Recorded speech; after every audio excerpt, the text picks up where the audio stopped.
morning. Good evening. How we feeling?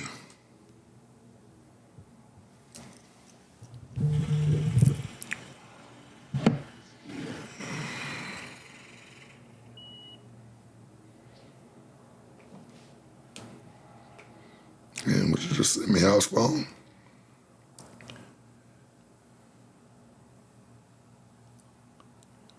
Oh no.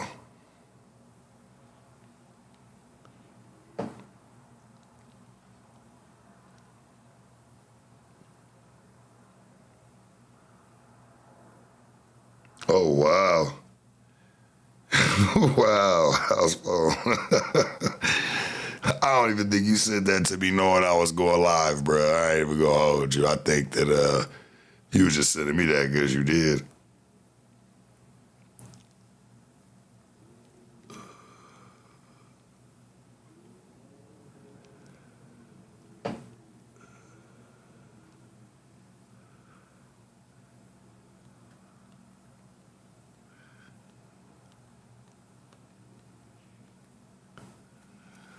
How we feeling, man? What we on?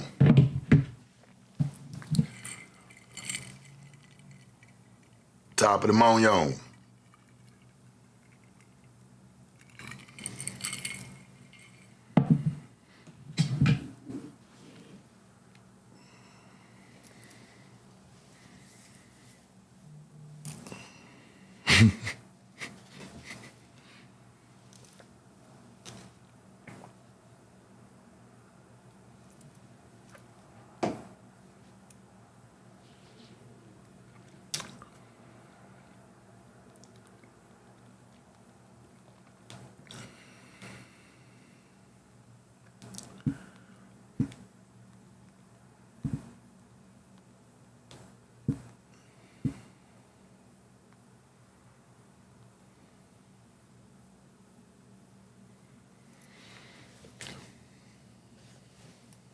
Hey, brother.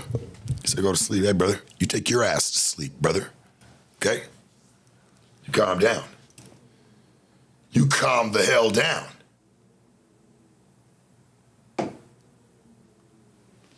Welcome to the late night show with yours truly.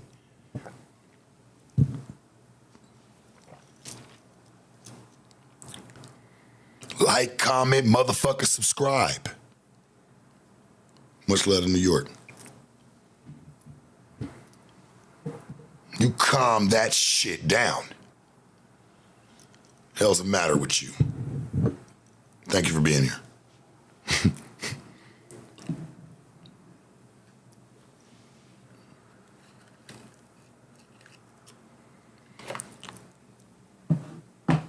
Now,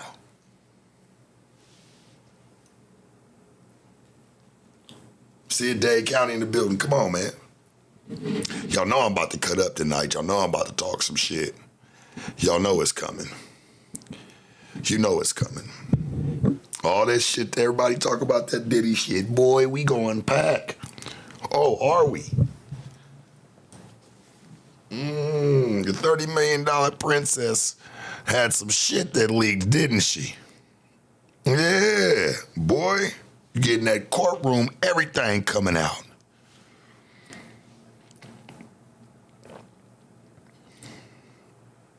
Not just your little pastrami between your legs, Cassie, but everything's coming out. Sacktown to the building, I see you. I want to talk about the Joe Budden lawsuit too. I had a chance to, I think I interviewed Joe Budden one time at the Hollywood Impact Awards, Jason Lee. Yeah.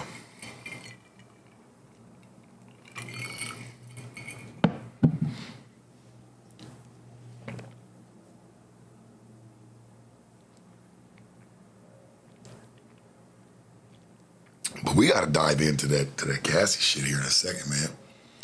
I want to know what happened. Everybody got skeletons in their closet, homie. Everybody. Don't you ever get that shit fucked up when it come to any of that shit, especially the person that's pointing the finger. You best believe Their hands are not clean. Oh, you ain't heard the recordings? Oh, man. Her threatening to kill somebody / or have somebody killed. Oh, yeah. Oh, yeah.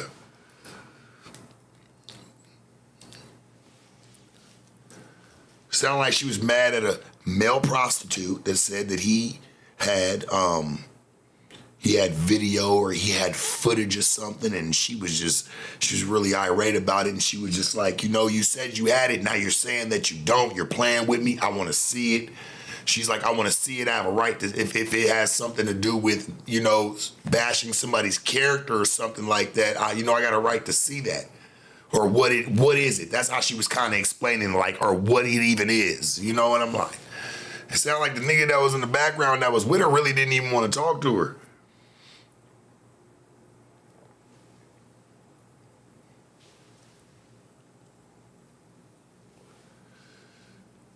My niggas say, shout out to my Vegas East Side niggas at the Sportsman's Projects. That nigga say, man, dropping Boulder, huh, with a chip on your shoulder. But neither here nor there. I'm just a little shocked with what I've heard, and her speaking about the situation. Like, that girl was involved, man, with a lot of this shit. Wasn't thinking, though. Thought, nothing will ever happen to Diddy. Why the fuck would he ever land in court, right? In her mind, not to this magnitude, to where they're going to call her. She was around this nigga for 14 years. You best believe they want to talk to her, and they're going to sit there and they're going to open the books up on her real quick. They want to look at her little cooked-ass books, too. I ain't saying Diddy didn't do it. Hey, man, the nigga, it seemed like to me, people really be jealous about other people's sex lives or what they do. It's like, damn, why you care? Jealous? Nigga was having freak-offs, been having them. Whether he was fucking niggas, he was fucking bitches, it don't matter.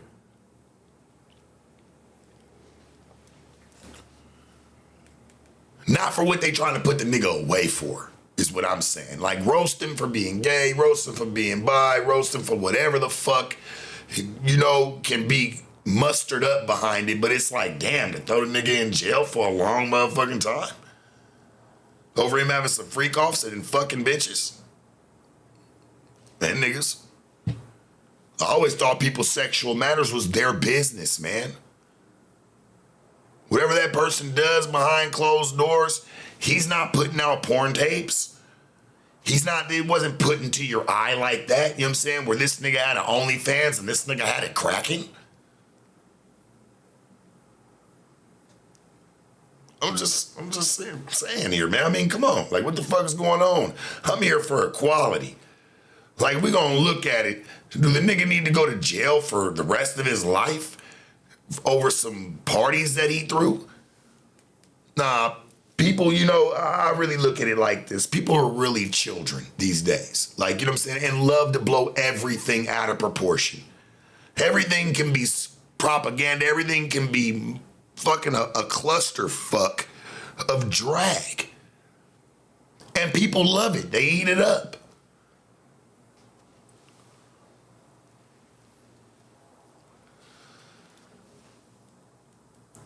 It's like sex, like any type of sexual matter is, man, it's emphasized to the 10th degree. It's like, nigga, how is it like? That's why I like how they're starting to change it. Like, they're not even putting it as rape because bitches got to really prove that shit. So what do? They switch it over. Hell, even these fucking even the situations with the males that are in the situation, they're, everybody's using this word, oh, I was sexually assaulted. You know what I mean? That's the terminology now. Like, everybody, and that shit's used so loosely because it was made to be used loosely. That's why you don't hear the hard, like, you know what I'm saying, people saying that shit no more, because you got to really prove that. That shit's kind of brutal. You know what I mean? So you gotta really prove that shit in court. It's easy to fiddle around and, finger pop somebody's asshole with a sexual assault case. You know what I'm saying? And what they got going on with that. That shit's weird to me, man. I don't even understand it. I don't respect it. I think the shit's really off brand. Sounds like everybody was high. Everybody was partying, having a good time. Not only taking drugs, but taking other things too.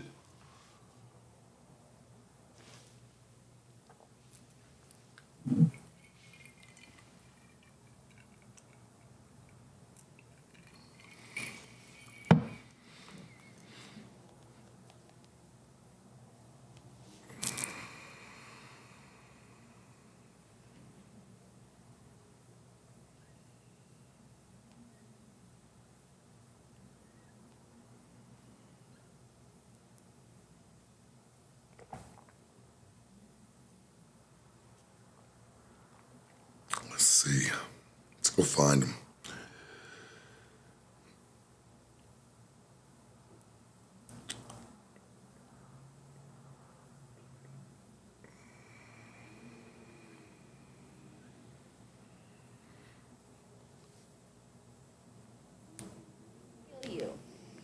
No, Let's see. Yeah, you don't have to see it, but it's my life and I'll kill you. No, I will kill you if you don't show me right now. I will kill you and I will hide you and I will cut you up and put you in the dirt right now. Pull it up. If you have it, pull that up. Because if not, I'm going to kill you and then he's going to kill you again. So just do it. Pull that up right now. You got that pull that up. I'm going to kill you. You don't understand. I don't give a I've never killed anybody in my life, but I will kill you because you're with me. You're with me in my life right now. If I saw a video of you doing anything that you didn't want people to see, I would show you the video so you could tell me what the happened. You're playing games with me, telling me you saw some now you're saying you didn't see some you're with me. I'm going to you up. I don't think you understand. And it's not going to be my hands, and it's not going to be blood on my hands. Someone else is going to do it. Yeah, you don't have to see. So you have to tell me right now, and I'm recording this whole shit. FYI, tell me what the you're talking about. Because this is not cool. We're not playing. I'm not playing with you, Sujit. Like, you saw some Yes, you're my brother. Be my brother and tell me what you saw. You're going to be able to find it? So you have to tell. I don't know who she was. Man, this shit is just. When it rains, it pours, man. For real. If anything, at this point, and I'm just being real here, and just to really even look at it, and maybe I'm just throwing a wild shot here in the dark, but if you really look at it, she should have been this nigga's biggest advocate because she knew what she was a part of too. You can't sit there and try to play like, oh, well, they'll never look at me. I'm just the girl that won $30 million off of him because he willingly wanted to give it to her. It seemed like to me, shit, he wanted to give her the money.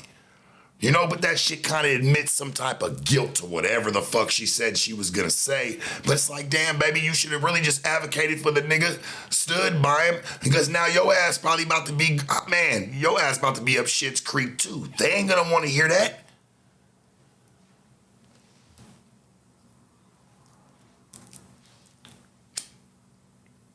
Talking about what you gonna do to somebody and then talk about what ain't gonna be on your hands. Well, baby, I'm gonna tell you this. Anything ever happened to that man or any type of situation that ever come about, it's coming back to you. They use shit like that. I mean, motherfuckers need to be smart in how they be talking on the phone to people. Or her even just saying she's recording it herself. You gotta be a dummy. Like, you had to be high. Like, that's high activity. That's not even something that you do. You cannot be in the right state of mind saying that, oh, I'm recording this, talking about you gonna kill somebody. Like, that shit crazy, homie.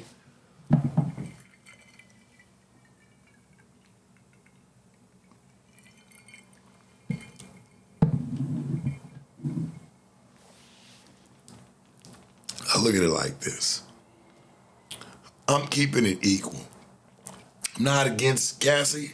I ain't against Diddy. If you ask me in this situation to make this shit make sense, they really needed to be together right now in this standpoint, because she's not looking too hot neither at this point.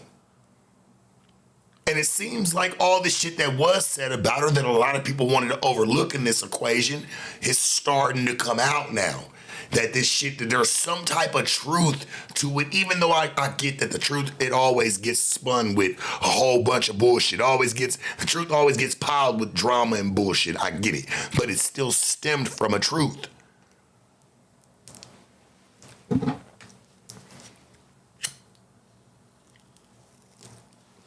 Hell, there was niggas that was doing shit worse at fucking the Freakniks.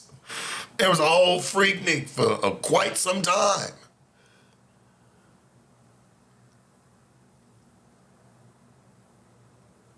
I'm lost when it comes to this whole situation and what they're trying to do with him. Now, Cassie, now look at you. You gonna need some of that money to really lawyer up, man. This shit come out to, hey, you was really talking like that. You was trying to get something to cover something up.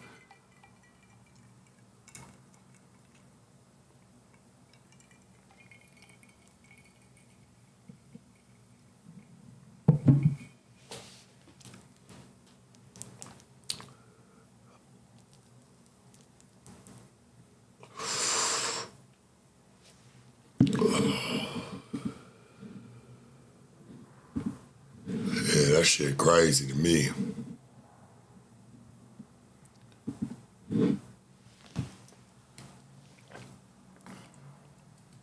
Cause now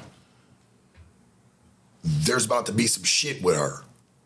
Also, I heard that they threw out a juror that wasn't hip to, I guess, to Diddy's music or to his, his fame or whatever, like saying he wasn't even, so y'all just take him off? Ain't that what, like, why would you want somebody? No. What the fuck does that have to matter? What does it have to do with being in court over the cases y'all dealing with him with? His fame, fuck his fame. That shit don't matter.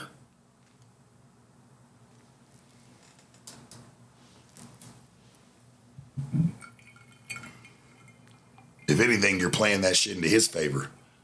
When you bring somebody up in there that does know him, like, you know what I'm saying, that might be a fan of his.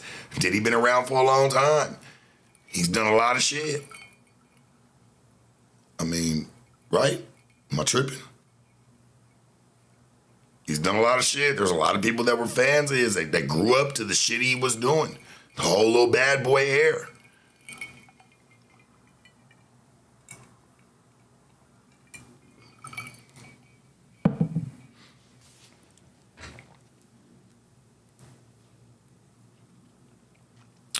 It's kind of fucked up, and chat, I'm gonna really keep it a band with you.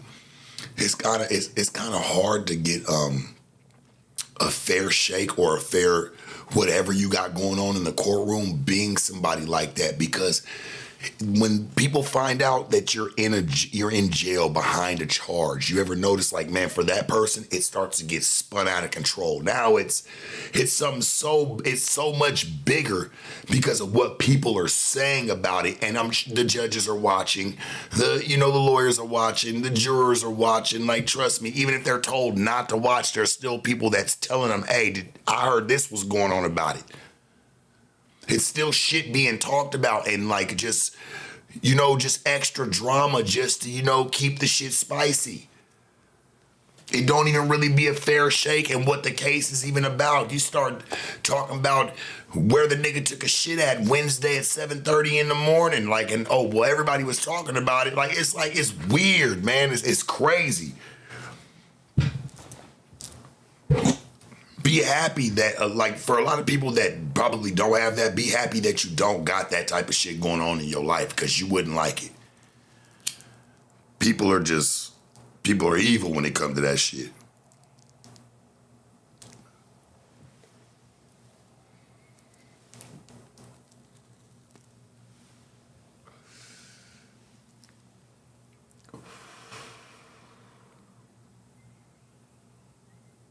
Man, bitch could been whooping on the nigga ass for 3, 4 years, 5 years. That nigga go like, man, bitch, just get away from me. Oh, she fall down. Oh, hits everything. That nigga going to, hey, man, that nigga's gonna go. He ain't standing a chance. And it could have been nothing.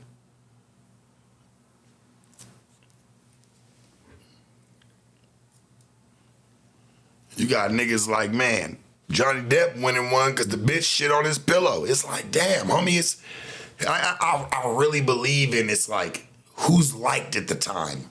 Who has some notoriety at the time? Who's in the good graces? That's how you win your case. That shit's fucked up, my nigga. I'll take my chances old school where just nobody knows me. This shit's just a docket number. You know what I'm saying? Like, it's just a docket number, homie. They're just calling them, whether there's 1, 2, 3, whatever charges you got. They got to call them all out. I wouldn't even want to be looked at as somebody because once they do that, look what the fuck happens. I'll take my chances just on a man. You got better luck there. Nobody knowing you and beating the motherfucking case.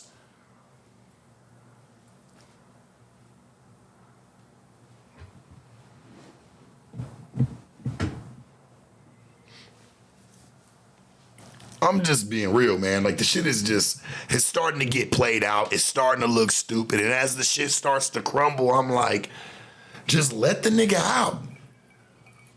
Y'all making it seem like he was a monster. What, dog? Y'all are mad at him about freak-offs. That's what y'all really mad at him about and saying that he was sexually assaulted. Okay, my nigga. There's niggas that sexually assault kids that get a bail. Don't get it fucked up. This nigga's throwing freak-offs. He can't get out? What? This shit's nasty work, man. This shit is all backwards.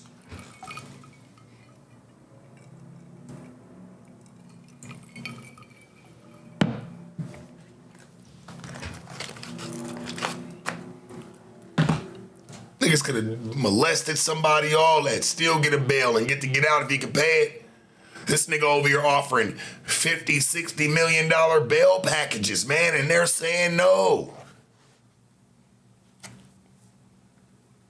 If you ask me, the shit he going through really on some state shit. But because he's so high profile, oh, well, it's only right that the feds pick it up.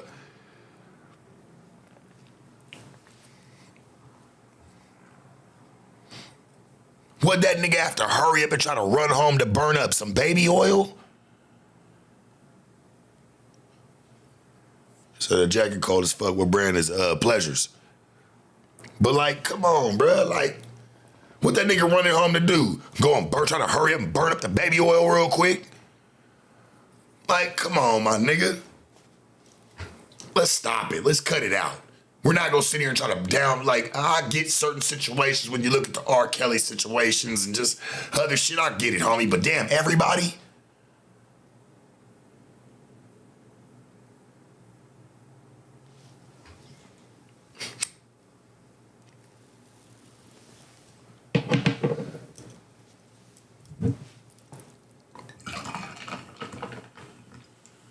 I ain't said Diddy wasn't no freak. But they try to make it seem like he either fucked or tried to fuck every single person he encountered. That's bullshit. That's bullshit, homie. Yeah, he did some shit for sure. But it's always got to put the cherry on top to say, oh, no, that nigga was full-fledged. He did that shit to everybody he met, everybody who was around him. That's what makes the shit juicy. Come on, man. Like, let's stop the bullshit. Can we cut it out? Nobody's trying to cover up for anybody, but we gotta look at the fucking hard cold facts here. I ain't saying the nigga didn't do shit with bitches and niggas. All right, cool. We get that part already. But to try to say, oh, he did it to every single person he ever encountered, man, I don't believe that shit.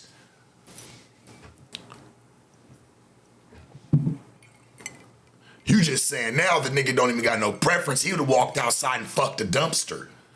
Like, come on, bro. You would have went out and fucked the homeless man. Like, you ain't even giving the nigga no credit. Like, hey, man, anytime he got choice.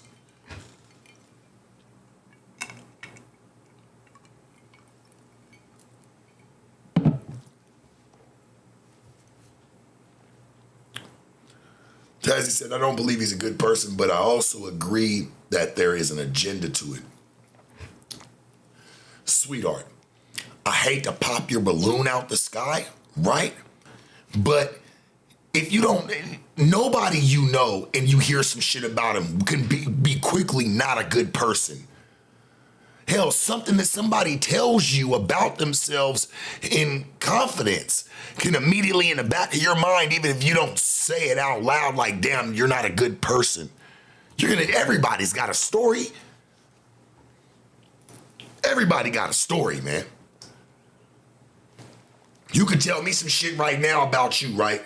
For an example, you can tell me some shit and I'd be like, damn, you're really not a good person for that. Does that make you a bad person for the rest of your life?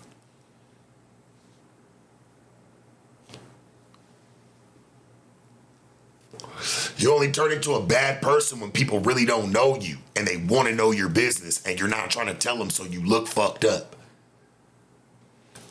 I mean, hey, I get it, tomato, tomato. You say it depends on the level. Well, you know, what you might deem as a, low level action might be a high level action to somebody else. None of the levels just everybody looks at the same shit. It might be some shit that, you're like, well, I did this shit, but it's small time shit might be hella big to the next person and vice versa to you. I could have did some shit that I'm like, man, that shit ain't really nothing. You're like, nah, that shit is something. I'm looking at you as a bad person now.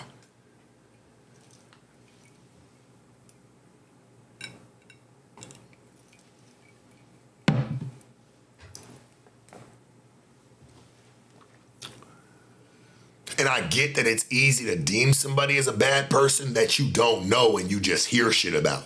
You never really been around them, hung out with them, had dinner with them, hell, even ate a chicken wing or two in the park with them. You never did anything. You don't really know them.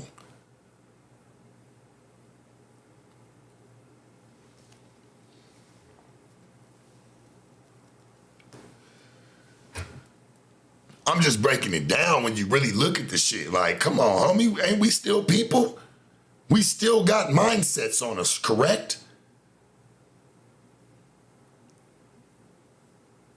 It's funny how the internet controls and runs so many people, but yet it was built for people to have access to run it themselves. The internet wins every day. Every motherfucking day.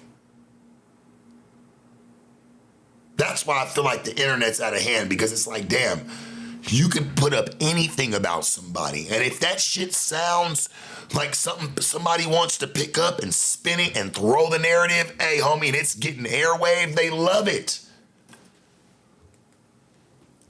And I feel like why people do it, and this, I'm not trying to get too far off base, but why I feel like people do it is because they need something to point the finger at so they don't have to sit there and cry and shun their own fucking selves and their own lives. It's easier like to get online and feel better about talking shit about somebody else's to feel good about living in your own.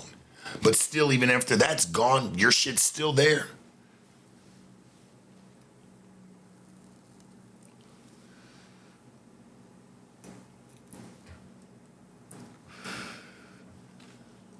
Motherfuckers trying to sit there and do that to blur away what the fuck they got going on in their life. That's just not healthy. It's not gonna do anything for you. Your problems will still be there. Even after shunning that person that you don't even fucking know and making up whatever you want to make up about them. Straight up.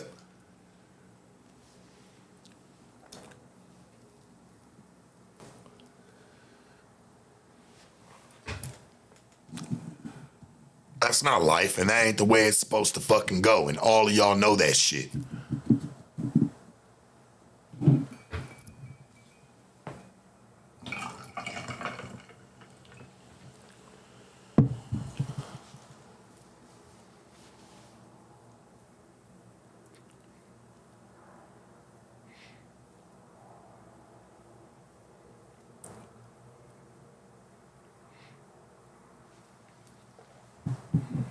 You say at the end of the day, no one should be assaulting anyone. Absolutely. But I mean, shit, I'm sure there's something going on around the neighborhood somewhere. Somebody getting their ass whooped. So somebody throwing something, breaking something. You have to think about it, dog. Celebrities are still people at the end of the day. You know, you feel like once they get some money, you know, that shit's supposed to turn off, and it don't necessarily work that way. I mean, fuck.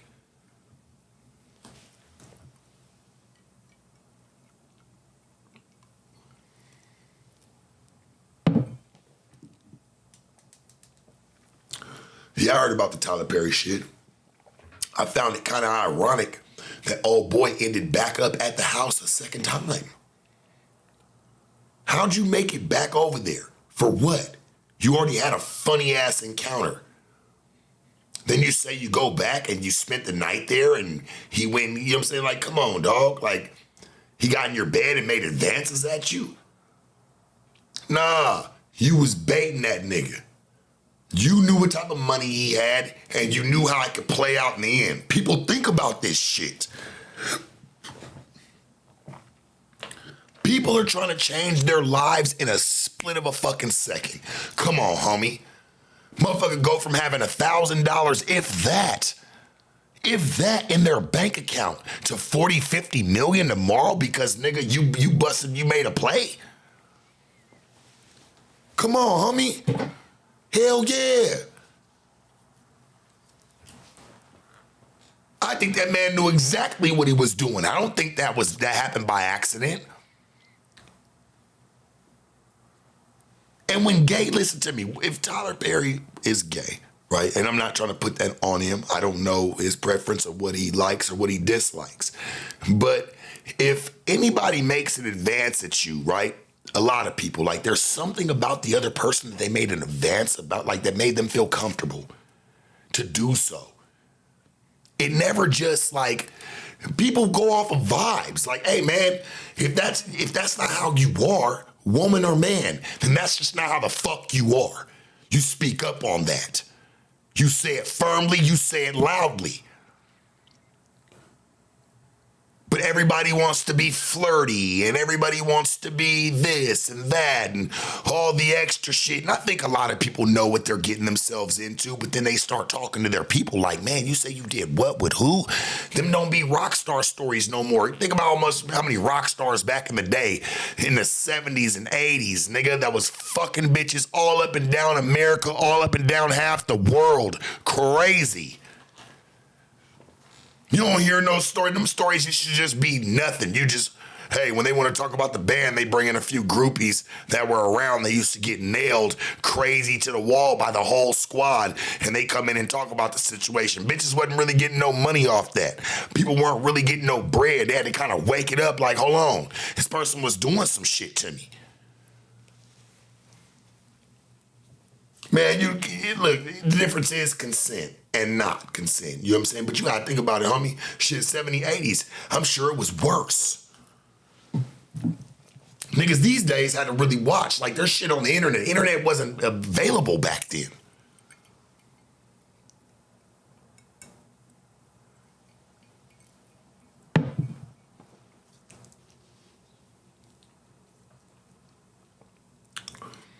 You know how many chicks got ran through and kicked out back then?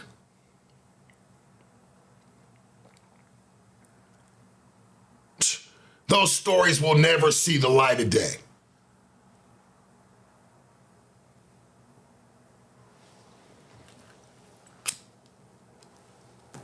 That's why I think it's so pussyfoot today. You know, and like I said, we're back to the Tyler Perry situation. I really believe Buddy was kind of open. How'd you land back around this man a second time where he was able to get in your bed? I don't believe that. Throw that shit out of court, nigga. You was playing, hey, you was you were doing what you were doing. I believe. I wouldn't have landed, I would have never went back to a nigga house to ever even try to, first and foremost, we got problems. Secondly, homie, I would never go back to your house again. Let alone spend the night. drunk, let alone you come in a room and try to lay down in the bed next to me. Sounds like you was leading the man on, church. And somebody told you, hey, that's who's trying to come at you, like, or wants something from, like, wants to fuck with you? Yeah, man, shit, you better get your money.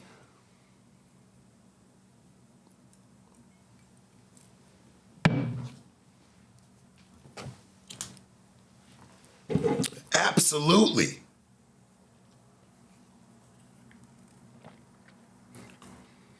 Absolutely.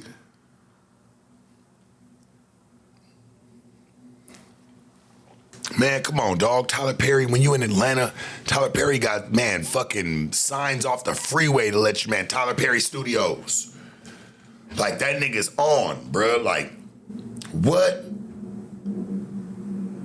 Probably tried to bust the bag off of him. And Tyler Perry, like, I'm just saying if this did happen, and Tyler Perry being, you know, the guy he probably was, he was like, man, you're gay, man. Just accept it. Why are you trying to sue me for bread? That's what you wanted to do. You were at my house, and all of a sudden you want to change the script. You was cool with being that nigga's booty bandit.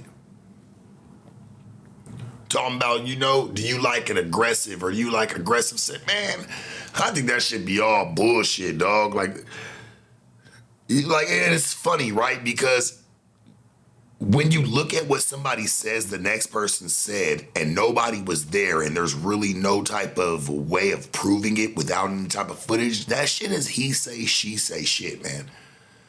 It's dick and pussy shit. Hell, maybe in their situation it was dick and dick shit.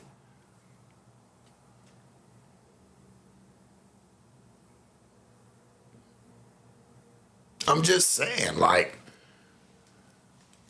everybody's running with this, oh, I'm sexually assaulted. Man, when I saw the shit with Shannon Sharpe and the bitch done fucked him 100 times, I said, this shit's getting spooky. I said, I don't know the limits here. I don't know the statute of limitation to say, hey, it cannot be considered, you know, the R word or, you know, sexual assaults. Man, I had sex with this woman over 100 times. Do you have to hit you had it over 100 times, you gotta hit 150? You gotta hit 160? Like, what is it before you're in the green? Nobody's letting anybody know that. They're just letting the shit rock. Like, all right, well, let us know what it stands for. Well, look, if you fucked her 100 times, you're in the green. You fucked her 150 times, you're in the green. Man, you fucked her 100 times, you in the red, dog. We looking at you. There's a problem. I'm like, what the fuck is going on? You can't even fuck with bitches no more. At all. You can't fuck with nobody.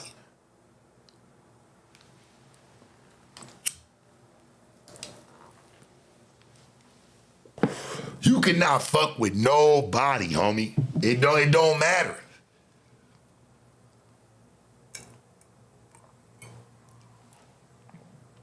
When did somebody's sexual preference or whatever the fuck they do in their bedroom become a problem to land in court for some money?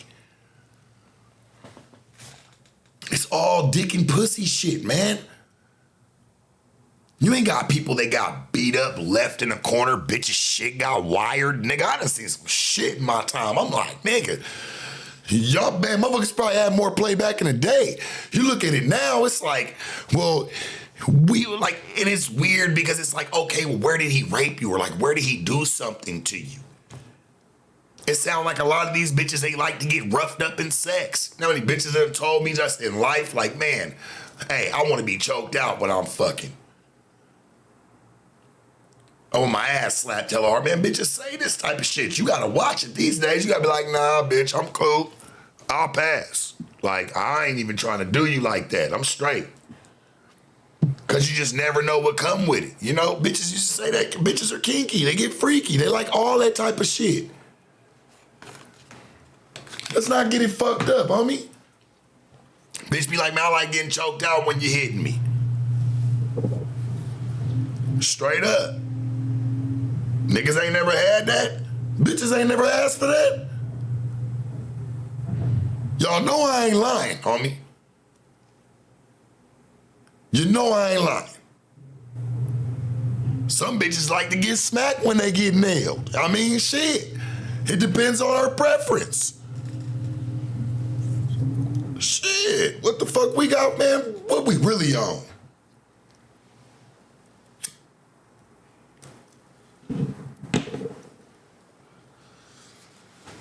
What, bitches don't like to get choked out no more when they fucking? Bitches like all that shit. Like, nigga, smack me, nigga. There's some freaky bitches in the world, gang.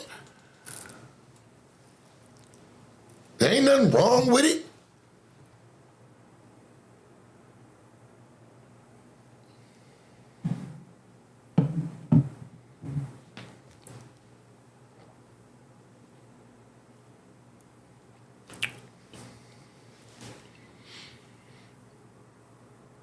Yeah, no, you can have fun if you rich.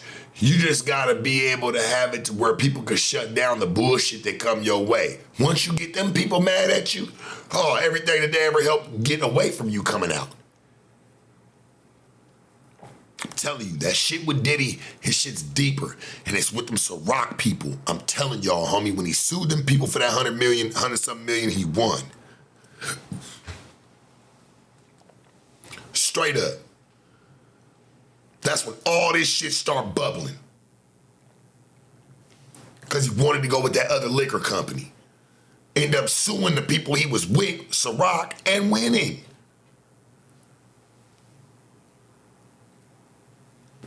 But I love that though. Everybody always does it. Man, in the end, nobody ever goes back to the beginning. Nobody.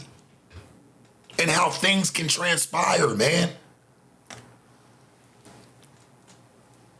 The internet is a well-oiled fucking machine.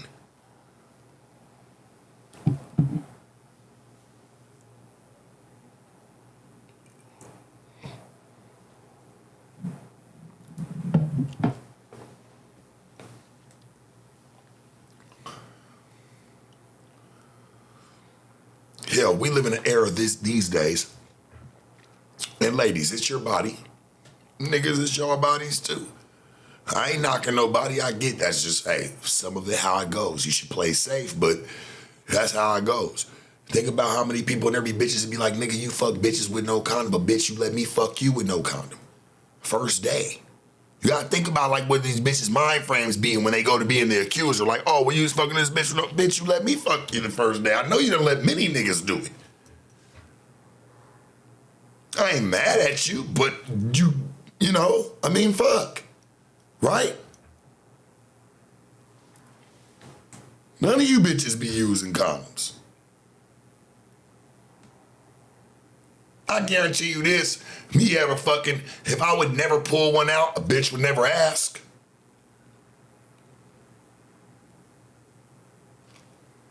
I ain't mad at y'all, I still love you ladies, but we know it's the real. So if y'all doing that, right? First day, why the fuck you gonna try to hop out and try to talk about this any type of sexual assault? Shit, you sexually assaulted yourself, letting that man bust nuts at you the first night. It could be a win or it could be a loss.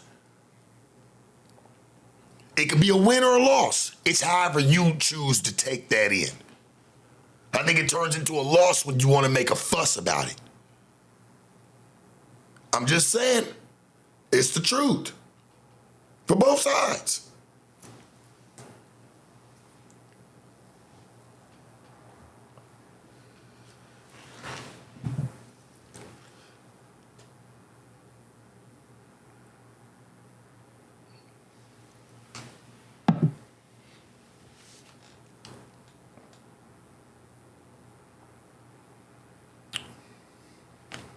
I'm just saying, homie, I ain't met too many bitches.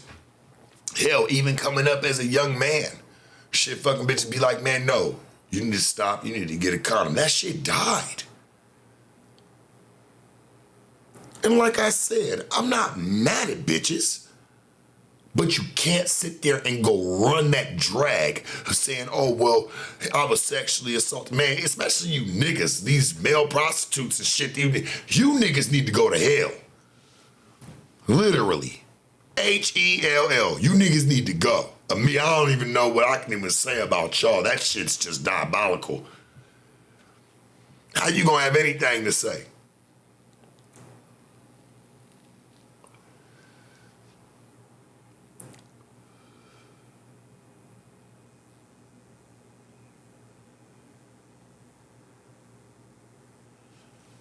Yeah, nigga. What the fuck going on?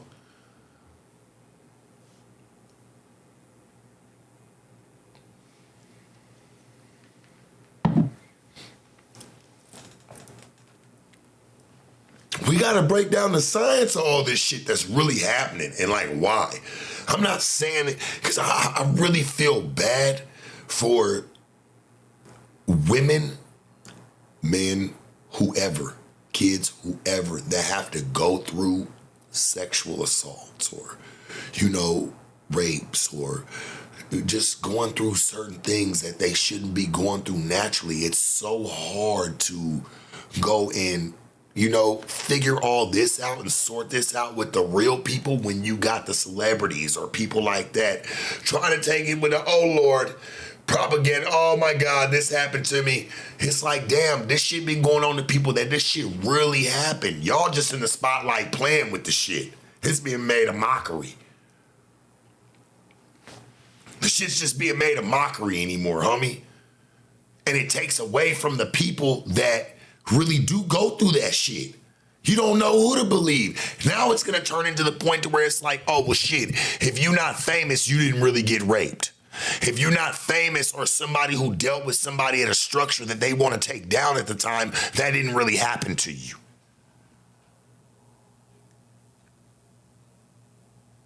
It waters down and it waters it down and it taints the real. It does.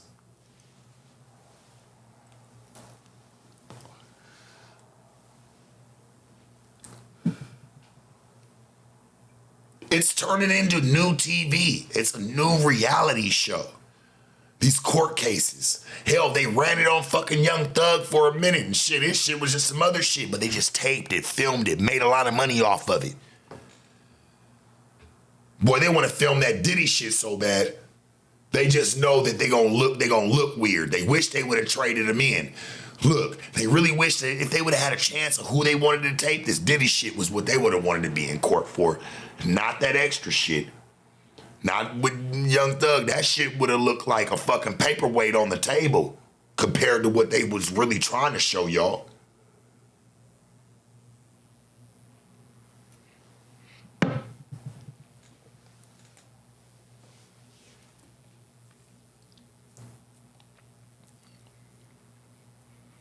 It's not about Diddy. It's not about any man. It's about it, man. This is a storyline. This shit makes money.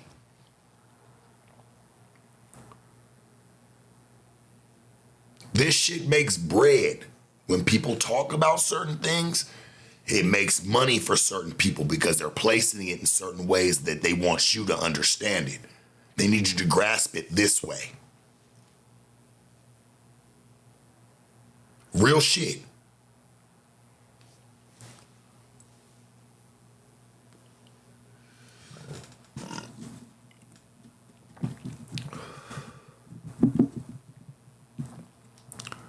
You look at the R. Kelly situation, these people were letting their kids go and hang out with this nigga. I believe a lot of people knew who he was, man. He just wasn't paying anymore.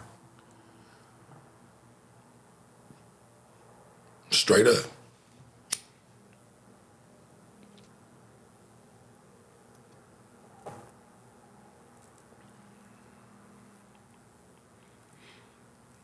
If niggas is predators and do this, do that, y'all praised them for the longest until that shit didn't fit your narrative no more. Straight up. Y'all was cool with it till it didn't fit your narrative no more. You should never been cool with that shit from day one. This nigga married Aaliyah, nigga, underage. Remember her, man, one of her main craziest songs ever went crazy was Age Ain't Nothing But a Number. And a number ain't nothing but a thing. Remember that shit, homie? This shit been going on. Boy, yeah, right. Aaliyah was one of the bad, like, that was a pretty girl, homie. She was wholesome. You ever notice? That girl looked wholesome before she start fucking with that nigga. She start fucking with that nigga, you start seeing her wear the baggy shit. Now she talking about some sexual shit. She starting to wear the little boy clothes with the little boxer sag and all that shit, just showing her body. She changed it. It got changed.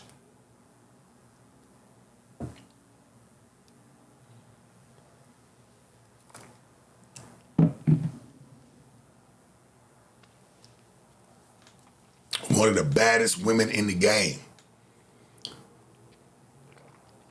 Aaliyah would have whooped a lot of people today. Just like I feel like Pac would have. We ain't got to even dive into it, but you just think about some of the people that aren't here with us today. Where, like, some people wouldn't even exist if those people were still alive. I'm just saying they probably would have, they just wouldn't have had the spotlight. Certain people dying opened up the door for a lot of people.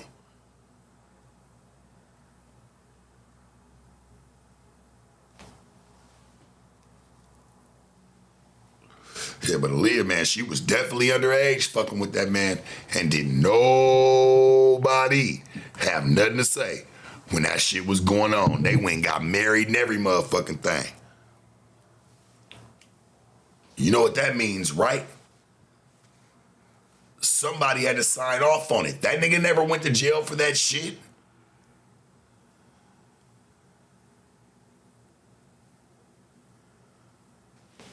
I'm just saying, he didn't go to jail for that. He married Aaliyah, that girl was 16 years old. Somebody signed off on that shit, man. And it's gotta be the parents. Her guardian or something. And she ain't just doing that.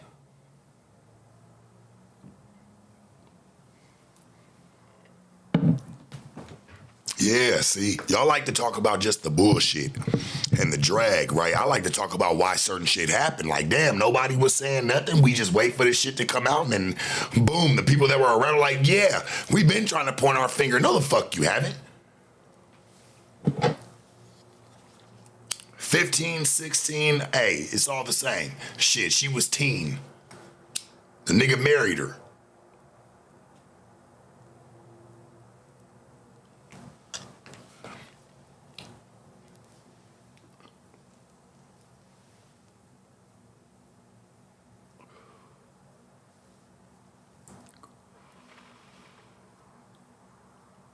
Come on.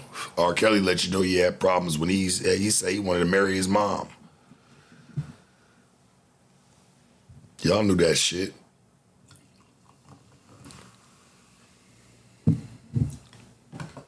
R. Kelly had a problem when he say, man, shit, my mama used to go get a Danish. Every morning he would go with his mama. On the way to school, they would stop. He said she would get a cup of coffee. He said, and they would get a Danish, you know, that they would split. It'd be him and her. He said, you know, my mama used to wear it real cheap. I remember hearing the story. I'm like, damn, this shit diabolical, gang. And how R. Kelly was talking about it, he was like, yeah, you know, he said, you know, my mama used to wear this real cheap-ass red. I mean, I say it like that because I'm just like, nigga, that's how I'm looking at my mama. Like, he's looking at it like he was infatuated with it in a sense. You know what I'm saying? So I'm like, damn, I'm listening to his story, and he's like, yeah. He's like, she should wear this, you know, this red lipstick or whatever, you know, and she would take a sip of the coffee, she put the creamer in there, whatever, take a sip of the coffee, make sure it's cool enough, and then she would pass it to him. You know, they would split the Danish.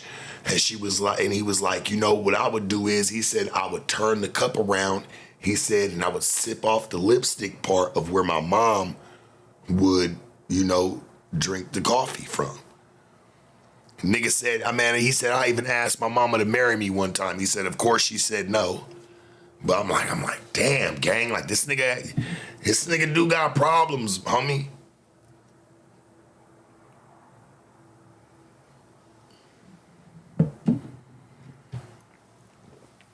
That nigga do got problems. I ain't gonna, when you listen to what he say, He say, I don't know how to hog tie people. That shit make my head scratch.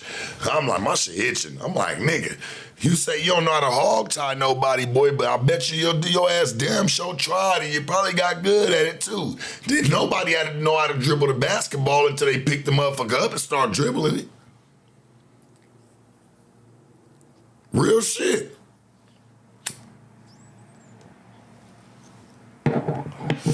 I don't know a motherfucker's soul that knew how to play basketball until they picked the ball up, start dribbling the motherfucker, and start trying to shoot at the hoop. Of course you didn't know how to hog tie nobody, nigga, but you probably got good at it after a while.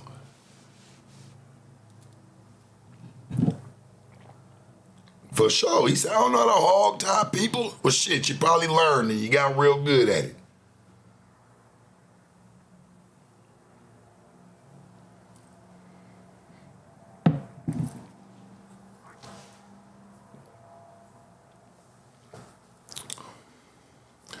I believe R. Kelly did a lot of that shit. I mean, I think we all saw it, you know? We saw what it was. But I also believe there were a lot of people involved more than just him, you know? And I really believe that it stems from the parents or the guardianship of the children or these girls that were 16, 17, you know, and he's doing some of this shit with. You know, back then, motherfuckers wasn't tripping, homie, because younger bitches back then were fucking with older niggas. Y'all girls that are over 30 right now don't fail to realize, don't forget that shit was happening. Yeah, it might look crazy today, but don't try to act like that shit wasn't happening. Because it was.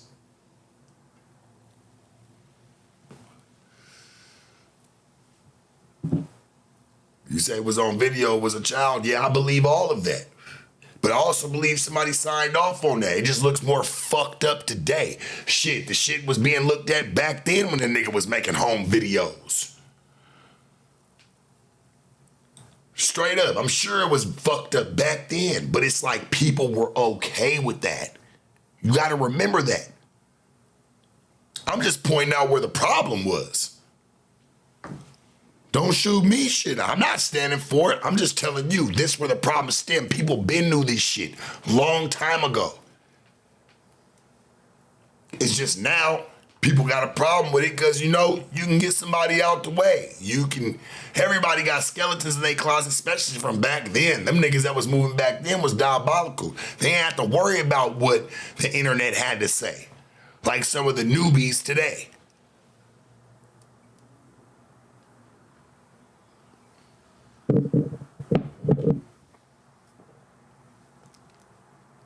Nigga, I was in high school too, nigga. 9th grade watching grown ass niggas picking bitches up. They hopping right in the car, start rolling up the blunt. Them bitches didn't look scared. Them niggas didn't hand the bitch a sucker or a lollipop or a fucking ice cream cone and he rode off. Man, that bitch hop in the car, nigga start busting down some bud. Nigga rolling up. And fuck you mean? I don't know what the fuck y'all motherfuckers done seen or where half y'all been this whole time, but if you really know, you know.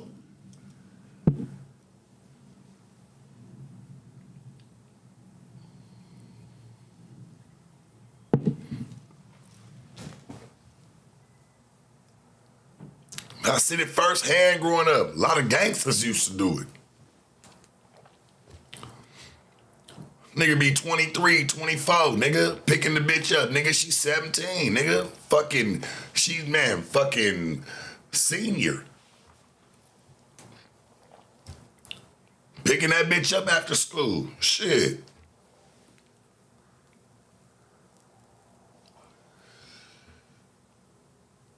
Hell, these bitches would go home and tell their mamas and their daddies, yeah, my nigga's like 22, she's 17. They don't say nothing. They might have a little issue, little tick with it. Oh, that's what you want to fuck with now, the nigga coming around eating dinner. The nigga at the house with the bitch. Like, I'm for real, my nigga. Like, I don't forget this shit. I grew up in this. I seen it.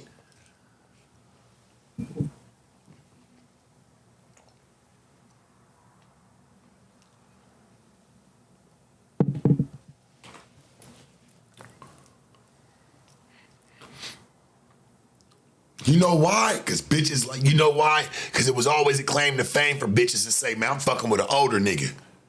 I ain't fucking with everybody else around here. I'm not fucking with the niggas y'all fucking running through and all the little dumb niggas. I'm fucking with the older niggas around there. Bitches used to like to sound cool. Straight up. Like, hey, I'm fucking with Whoop-de-Whoop and them. What? Man, like, on everything. This is facts. They didn't want to say they fucking with everybody else. These bitches didn't want to fuck with the nigga that go to the school everybody else fucking with. Shit, she want to fuck with the nigga that even the niggas that y'all fucking on looking up to.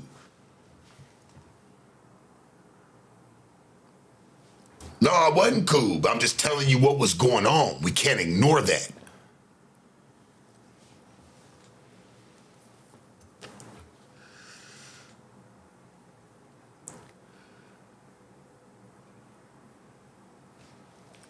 I'm just keeping it real, homie. Like, I don't get it.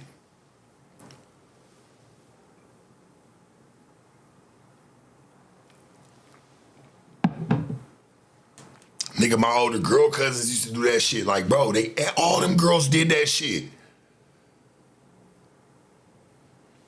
Bitches like fucking with niggas who was driving, had their own car, had their own little money, their own little pay. Little notoriety in the neighborhood. The nigga not young. I watched many females do it for years. Until now, it kind of got crazy. I mean, you think about it even back in the old Wild Western days. Shit, bitches was getting married off nigga at 14 and niggas that was fucking 30-something. You gonna make him a good wife. Come on, dog. This shit been going on, my nigga. It's just when it don't fall in them people's favor. I don't agree with none of it, but I know the shit go on and it exists like a motherfucker. Hell, they still doing it over in other countries. Them girls already got their husbands picked out for them, grown-ass men. Am I tripping? They got it going on right now in other countries. This little girl right here, 14 years old, about to get married off to this grown-ass man. Her mama and daddy picked this man for her. She don't even got a choice.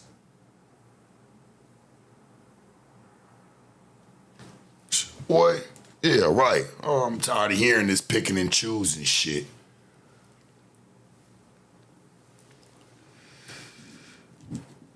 When if you're crooked, you're all crooked. Like, ain't no picking and choosing, man. Like, oh, well, it's cool over here, but it ain't cool right here. Like, nah, my nigga, fuck all that shit. Or it was cool in this time. Nah, nigga, that shit was cool. If it was cool, hey, let it be cool. Don't try to act like you motherfuckers was woke now. Should have got your babies back fucking then. When the nigga was coming to the house. Got a 24-year-old laying up with your 18-year-old, but literally, she legal at that point. What can you say? You can be mad at the situation and just say you don't like it, but you can't lock the nigga up. That's the rules that was made. They made the rules.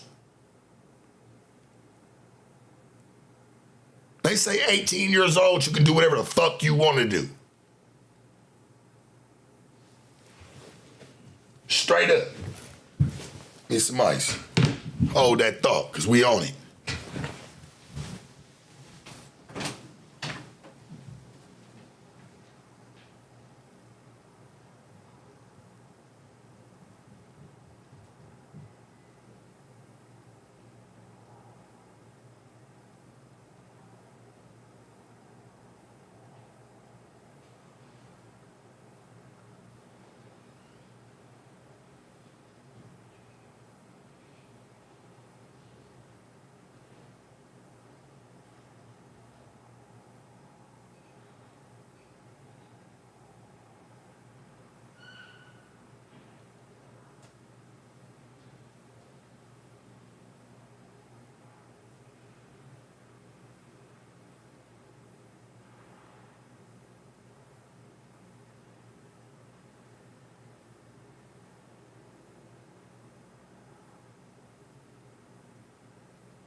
legal at 18 years old. You can do whatever the fuck you want to do with the bitch and be however old that you are. Me personally, I would never want to ever do that even at 18 because that bitch, me and her don't even got nothing in common.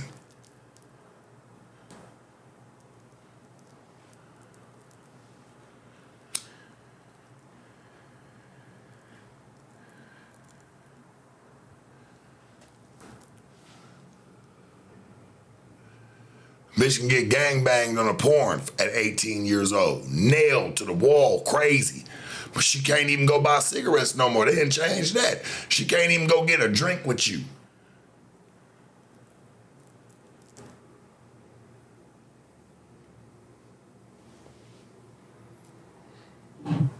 That girl can't even go sit down with you and nigga have a drink. If I'm sitting at the house, bitch, I can't even send you to the store to go grab me a bottle. And some cones like that and bring it back. You can't do nothing for me.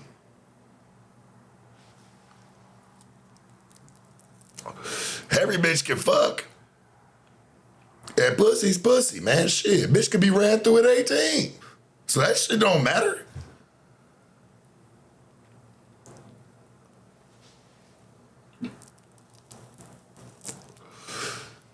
Hell, you can go to Mexico right now. You can go to TJ and drink at 16. 16 or 18, nigga, you can go right over there, man. Shit, you ain't got to be 21 to drink. You go to Mexico right now and they can get lit. For real. So if you treating them as adults in a lot of these other aspects, it's just, I think the shit's just, it's just jaded, man. It's not right. It's not.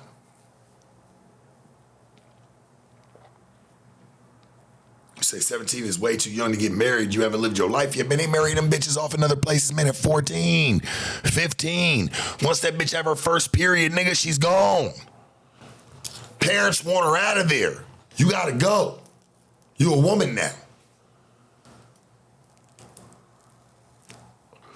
Think about it. Hey, as crazy as it may sound. As crazy as it may sound. And I love my man. I love my Mexican people. For real, I do. I love y'all. Y'all always kept it thorough. But let's think about it. Quinceañeras. Your daughter, man, what's that? When did them happen? About 14 to, I think it's 16, right? The quinceañeras happen at 16 years old. Isn't that y'all celebrating her turning into a woman? So at 16, she's considered 15. Quinceañeras 15 or 16. Quinceañeras are considered her becoming a woman. She's a grown woman now.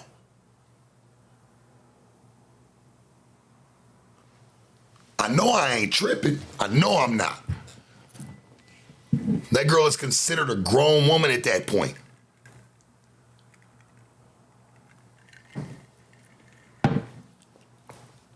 You could say not legally, but they're celebrating it and already putting that into her mindset that she's a grown woman.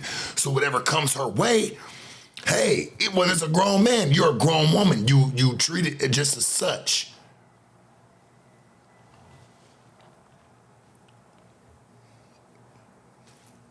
I'm just saying, homie. No, I ain't tripping. It's kind of spooky, but we gonna talk about it because we know it.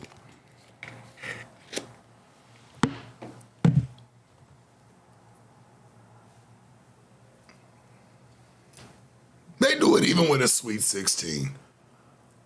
Sweet 16, same shit. You don't see too many people celebrating that type of shit no more, like a Sweet 16. You know what the fuck you signing off for, nigga? Fuck you want to try to make her a woman now, nigga, at 6 shit. They already trying her at fucking 13. 14, shit, you gonna say that's what she is at 16 and let everybody know that's what y'all standing on? Shit. Boy, you creating a problem on your own shit.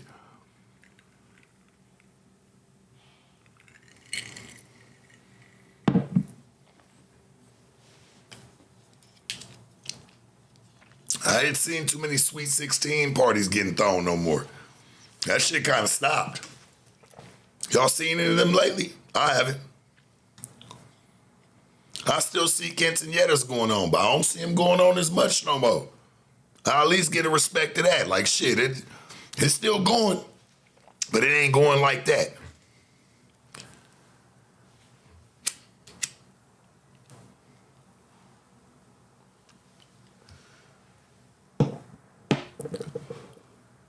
Y'all know we talking the real. So when we go back and we look at some of these cases, right, and look at like the shit with Diddy, just anything that's just even transpiring, homie, you gotta really be woke to what the fuck's been going on. And they're picking and choosing.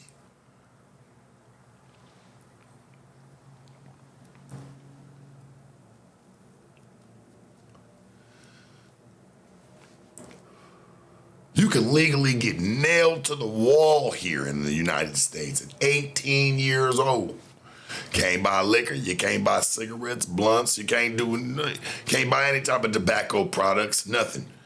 Remember, it used to be 18 for that shit. They changed it to 21. Why, I don't know, but whatever. You know what I'm saying? Shit, you had it one way for so long, y'all tried to up the ante on that, but you couldn't up the ante on a lot of this other shit. It's crazy.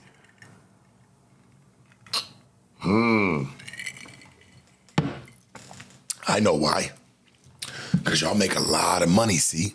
Y'all don't know. They make a lot of money off of, the barely 18 porn, just turned 18 porn, my first time porn, the young, you know what I'm saying, teens. It's still, you know why the men like to go watch? Because it still sound like a kid. Oh shit, she's fresh.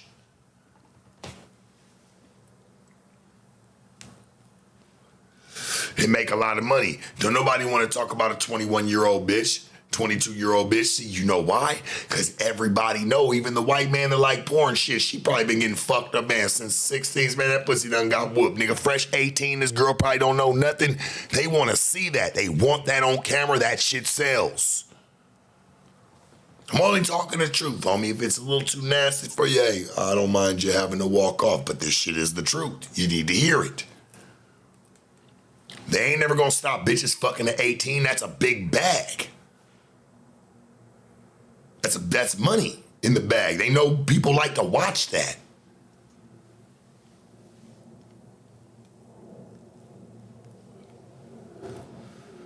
They can't change the like, hey, a bitch need to be at least 20. Change from the teens. Once she gets out the teens, hey, that could be legal for a man that's overage to have any type of dealings with the woman. 20 should be cool. Man, it's at 18, it's still got teen in it.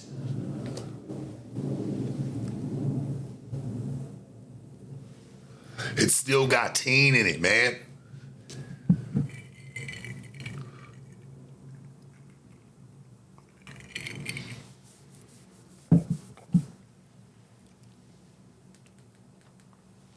Here in Las Vegas, we got maybe one? I think we only got one. There's only one club, maybe two, and if I'm just saying that if I miss it, but there's only one club that is an 18 and up strip club. Straight up, like it's you can be an 18-year-old bitch and go start stripping right now. Get it cracking at 18.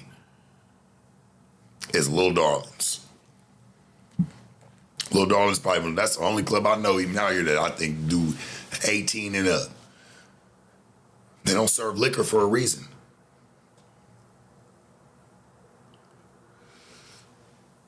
Because they can't. Like you got underage bitch like bitches that can't work around liquor.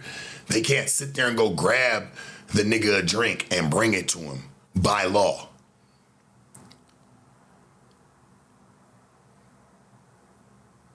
Straight up. By law, you can't, like, they play it right, shit, but legally, all you have to be is 18 to, man, even strip. Yeah, a lot of shit's 21 and up, but I'm just saying, like, Lil Darlings, you can be 18 years old, nigga, and go make some bread. Right now.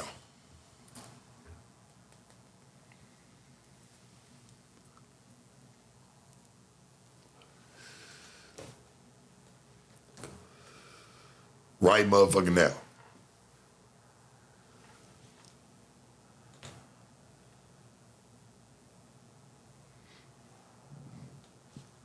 Just saying. I mean, this is a known spot. It's there. It's been there for years.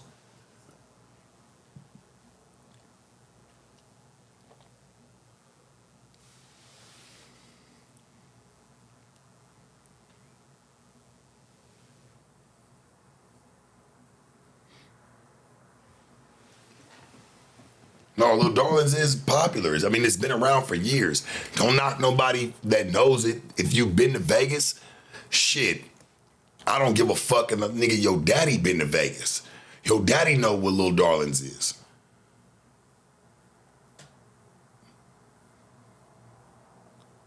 And it don't mean that like you just had 18-year-old bitches working in there. Nigga, they had motherfucking old bitches working in that motherfucker. I'm talking about a little bit too old to even be working at that motherfucker.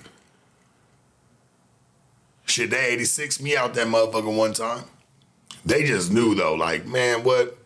Hey, 86, that motherfucker used to pop though. Straight up. Little Darlings, I'm just, the only reason I bring it up because it was an 8, you could be at least 18, you could take your ass there. You had other bitches in there, of course. You had your 24s, 25s, 26s, shit. I had bitches my age at that time, shit. I was like 25. Straight up, like, man, it's real. But I'm just saying, all you had to be was 18 to work at that motherfucker.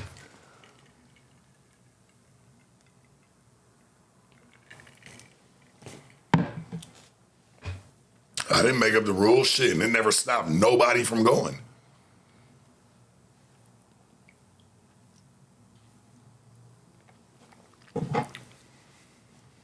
Yeah, Cheetah's up the block, Rhino down the way, nigga, it's all on Industrial. Kelly's in the middle.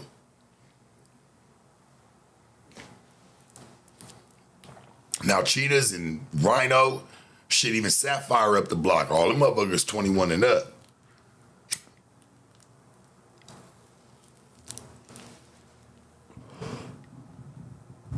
Yeah, Palominos, Chicos Bonitas. Nigga, I know all that shit, man. Every strip, man, Hustlers.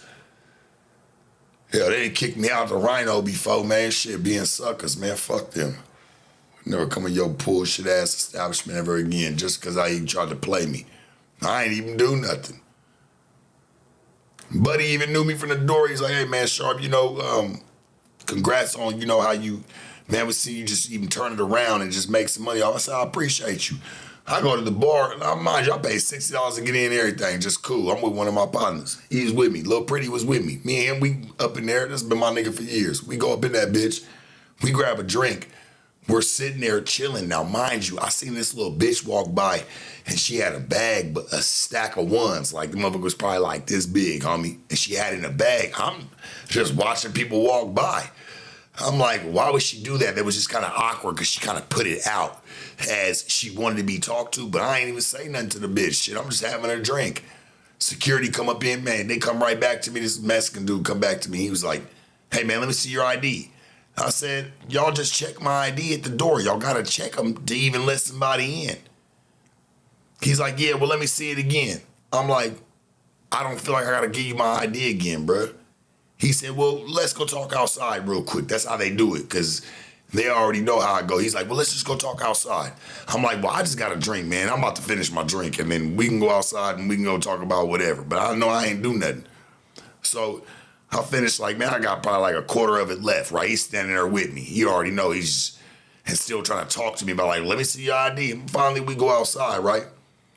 We get outside the doors, and he's like, yeah, so, I just want to let you know, like, we're outside the doors now. He's like, yeah, I just want to let you know, you're 86 and you can't come back here. I said, what the fuck did I do? Like, he just wouldn't even say anything. He's like, you're 86, you can't come back here, don't come back here, you gotta go. And like, at that point, I'm like, oh, it's because you think you know who I am? Nigga looked me up and down and said, maybe. I was like, all right, bet. I never went back to Rhino since. And I never had no problems. I wasn't up in there trying to do nothing. Shit, nigga, I got my own bread. I'm not sweating on these little thirsty little buckets. Just want to have a drink. Y'all, I got some good food. Nigga, I wanted to eat. Couldn't even make it that far. Straight up. I think I went live that night on my IG. I went over to Treasures. I was like, hey, bro, y'all ain't gonna kick me out once y'all check my ID, are you? He said, hell no, y'all, you can come in. Nigga, I was cool. But you know what happened? It was some bitch that was probably working up in there that noticed who I was and was cool and went and started running her mouth. That's 9 times out of 10 what probably happened. Bitch just say, hey, well, you know who that is, right? I pay attention to everything. The bitch will walk by with the big sack of money, all that. Like, bitch, what you doing? I'm just trying to have a drink. They're trying to bait us. I didn't bait, and then finally the security just came like, hey, bro, we need your ID. I'm like, damn. I can't even go in strip clubs like that.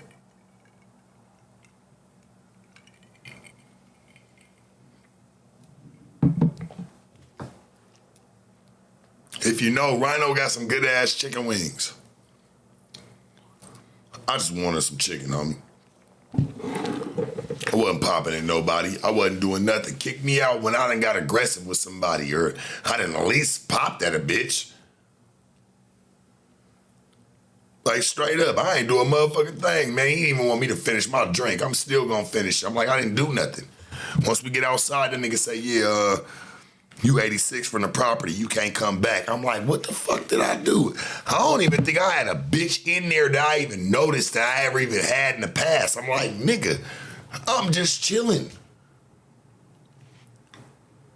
Like, what the fuck is going on? Oh, yeah, you gotta go. I say, bro, is it because you think you know who I am? I know a lot of my videos was going viral at the time. That nigga was like, man, maybe. Shit. Yeah, don't come back, though. I'm like, man, can I at least get my $60 back? Y'all charged me to come up in here. Y'all should have turned me down at the door. Hell, y'all walked me in and praised me. Let me spend my money. I ain't gonna lie, them Rhino wings, nigga, go crazy. I ain't gonna hold you. You faded early morning, you wanna go slide and go grab some food, ain't shit. You can go grab you something from over there. Yeah, man, with $60, I just slid it to him like, here, it's cool. I support the city. I support the campaign.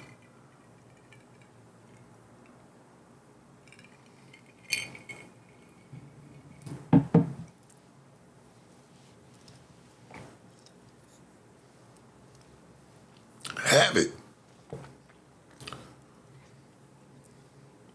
Shit, drinks at least 40, 43.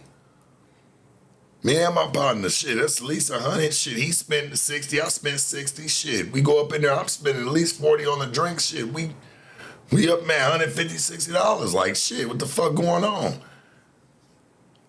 Man, they came straight from me. They ain't even talk to my partner. They ain't even give a fuck who he was. That shit was crazy.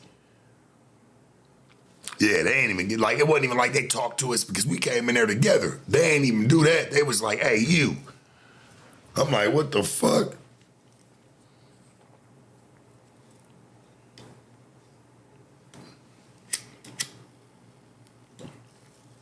$86 me for nothing. I ain't popping nobody. I didn't say nothing. They just, yeah, you can't be here.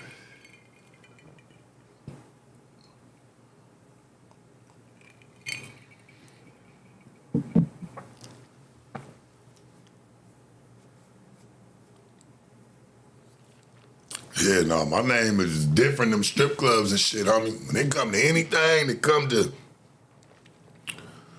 some type of bitch moving and some money moving, oh, they don't be wanting me there. No, hell no. And I'm like, shit, I'm just chilling. You gotta let me do something to kick me out, nigga. You can't just be just putting niggas out, but I get it. You can refuse service to anybody in your establishment, so I get it.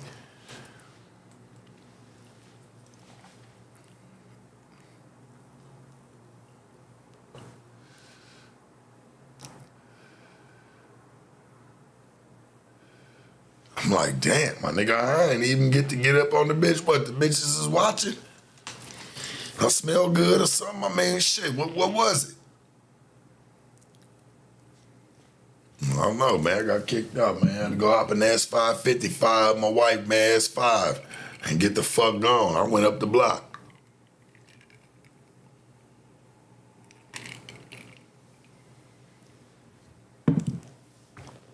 Yeah, no, refusing me service after I paid was crazy. They don't let you in that motherfucker unless, nigga, they got a whole cage right there. You ain't walking past there unless you're giving them some bread or whatever the fuck the case may be. They got a little fucking machine where they run your ID through to see if you're 86th. They send your ID through it, the shit pops back out, they hand it to you. If you've been out here, you know. They'll throw that motherfucker through a whole little machine real quick and hand that bitch right back to you at Rhino. Straight up. My shit came back, they let me in. That's how I knew it was some bullshit.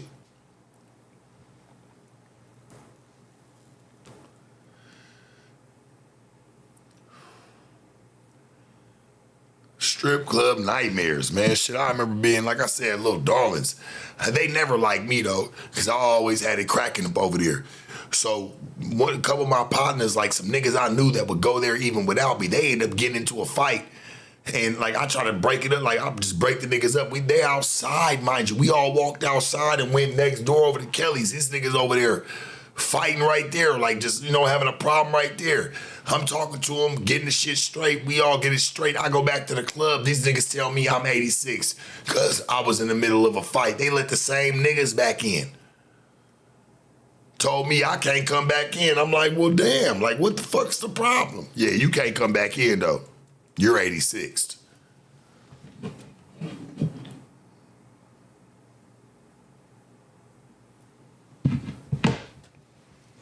This is real stories, homie, like real, my nigga. Ain't no bullshitting. They wouldn't even let me in, but they been waiting at 80. Little Darlings was waiting at 86 me. They just couldn't find a reason. They didn't want me in there no more.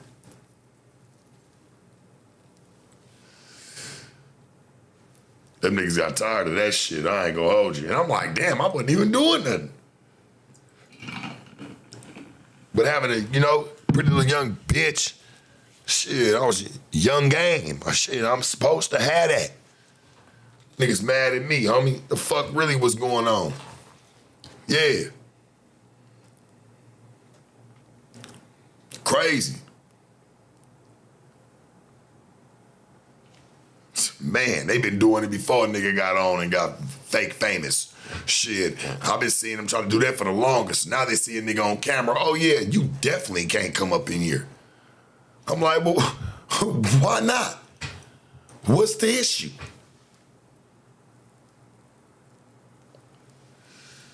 Oh, y'all think I'm gonna come up in here and peel y'all for all your bitches? You damn sure ain't gonna let me sweat them or get aggressive with them. Shit, you're gonna kick me out. I know the mentality. I was around here for years. I know how I go. Shit, nigga, I'm not dumb. Why the fuck I'm gonna go up here and try to get aggressive with a bitch, man? Fuck these bitches. Posing to be chose. That's what you didn't like.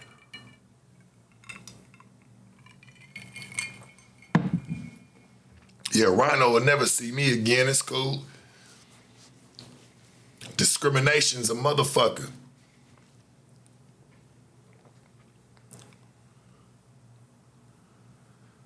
And I know how you know what's so cold though? I know how and I'm gonna expose it, bro, because it shit need to stop. It really needs to stop, homie. This is on everything I love. The problem with a lot of you strip club, like you hosts, y'all niggas be thinking y'all pimps. Y'all be having y'all certain girls and certain chicks that y'all trying to, these, y'all trying to set them up with the people that come through the door. Y'all try to think y'all got some, man, just do your job. Let the bitch be the bitch, homie.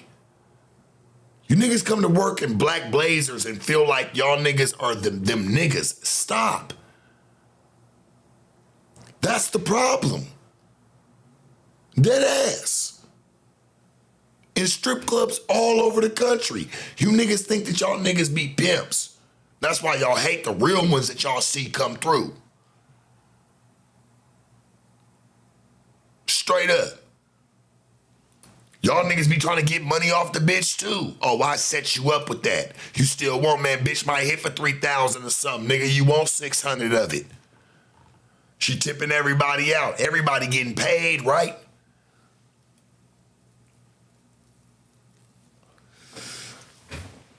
Strip club niggas be many. That's why they be tripping like, yeah, you can get out my club. Why, nigga? Because I'm not even on here. I'm over here chilling. But you really in here on that with that bitch because you work with that bitch every night and you looking for her vulnerable moments. You know what niggas do.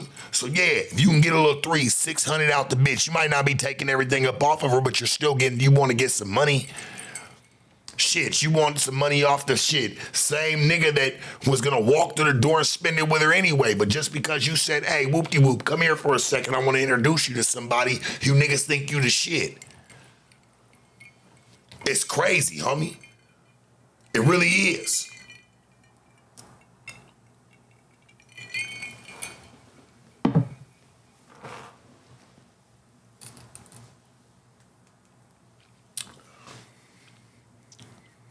Church, preach, tabernacle, man. Y'all know what it is. I'm not telling no drag. They've done it for a long fucking time. And instead of just getting your tip or just getting whatever it is that a bitch give you, hey man, appreciate you for lining up, man. These niggas, oh no, you should give me this amount. You should give me that amount. Like, hold on. You niggas aren't that. Like, are you? Y'all doing that in the strip clubs as hosts? Damn.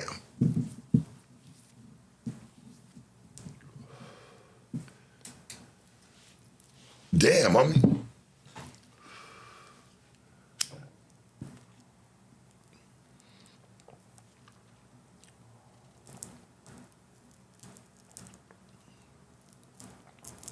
Y'all got your little set of bitches and all that shit.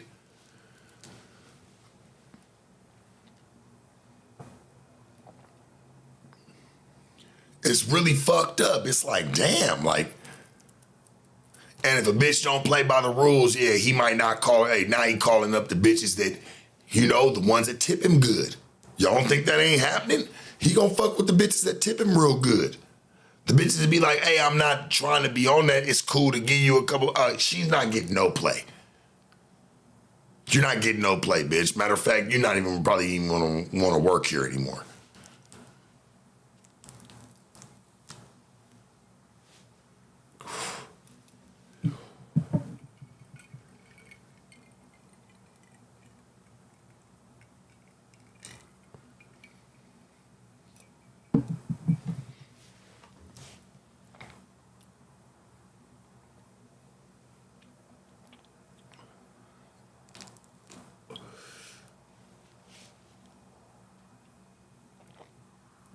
And I think it was one of the Treasure drivers. I don't know if it was I was talking to my partner Callion. You know, he does promotions. Like, it's been my nigga from the Crane for years. Been my nigga. Like, he does like a lot of promotions and like he gets people to go to strip clubs and shit like that. And like, I think he was telling me, because I love Vegas. I'm Vegas strong. I love the city.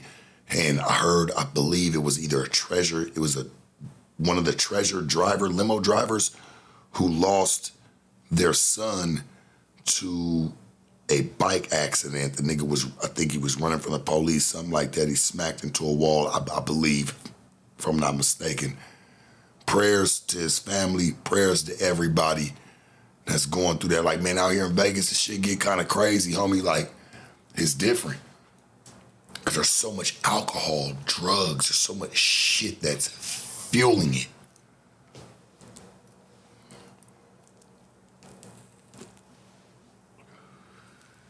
Remember when the boy Henry Ruggs crashed into the little chick and her dog? That was right there on Rainbow in Spring Valley. I remember where it happened. They got a mural up of little mama and her dog where they died. You could hit him in a vet going at like, when he impacted him, he hit him at like 115. Mm-hmm.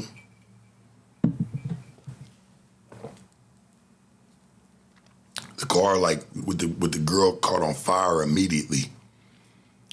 They say they thought it was her screaming, that you would hear screaming, burning, because she was screaming. Her and her dog was on fire. They say the nigga Henry Ruggs was sitting on the side of the curb screaming louder than them.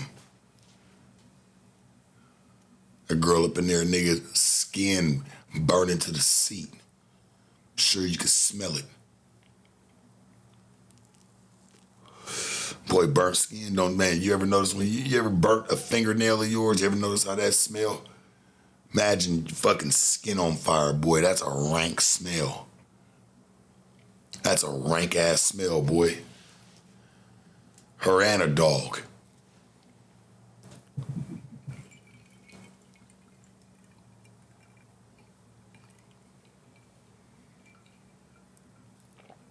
say he needs to be held accountable, Henry Ruggs III, he did. He lost his entire career. He was a cold name on the Raiders out here. You best believe they made an example out of him. Shit, this is when the Raiders first came here. Hell yeah, they made an example out of him. That's why I be telling like a lot of these rich niggas, like niggas who have money and like that, like notoriety. Nigga, if you gonna go to the club, what do you gotta pull up in your vet on 4Gs? And you going to know, but people do it because they want to be seen. You don't get seen like that in valet, homie. You get out the car, shit, the valet man gets seen more than you do in your shit.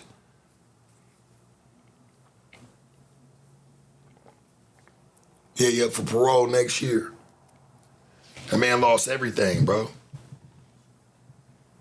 That man lost everything. That nigga was a top contender on the Raiders, homie. Done. Driving home arguing with the bitch. Driving home arguing with the bitch. What a waste of talent, right? Shit, she didn't even see the talent. Arguing with the nigga. They faded, leaving the club. I get it, niggas just trying to hurry up and race home. They trying to get out the car with the bitch. Bitch probably talking his ear off. We know how I go. You notice you didn't hear about him having no type of, assault in that in that mixture. No type of assault, where DVs or anything like that came about. Nah, nigga. That nigga killed some wholesome little woman, her and her dog. Hitting them. I hope the NFL signs him again. I think he learned his lesson. I'm going to tell y'all why and what y'all need to know. Listen, Las Vegas lights really shine bright, homie. Not everybody's meant to be out here. This is a party city. Football, they've never had a professional football team here, ever. Ever. I'm just breaking it down to you. It's the way it was. You're putting a lot of people who are having money, notoriety, big ass houses, all that into a party city. I get it, you got the Miami Dolphins, shit like that, but Miami ain't never even seen it like Vegas. Vegas go up different. The shit's different. I'm just keeping it a band, like this shit don't shut down. Hell, even Miami shuts down. Miami shuts down at some point in time. Nigga, 2 o'clock, 3 o'clock, that shit's done if you don't know an after-hour spot. Out here, man, some clubs don't get cracking until fucking 2 o'clock. Dre's don't want to open up until 1, 2 o'clock in the morning. That's an after-hour spot. Like, it's a little different.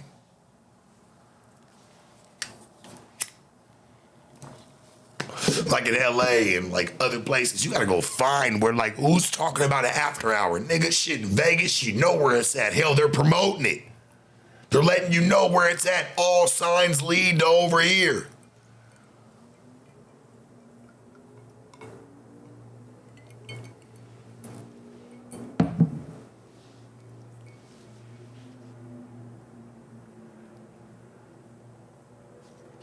That's why I love the city. I'm a dang old nigga, man, by heart, but Vegas, man, shit, that's been a piece of my heart too, man, all my life. That's why I say I'm a Sandy Megan.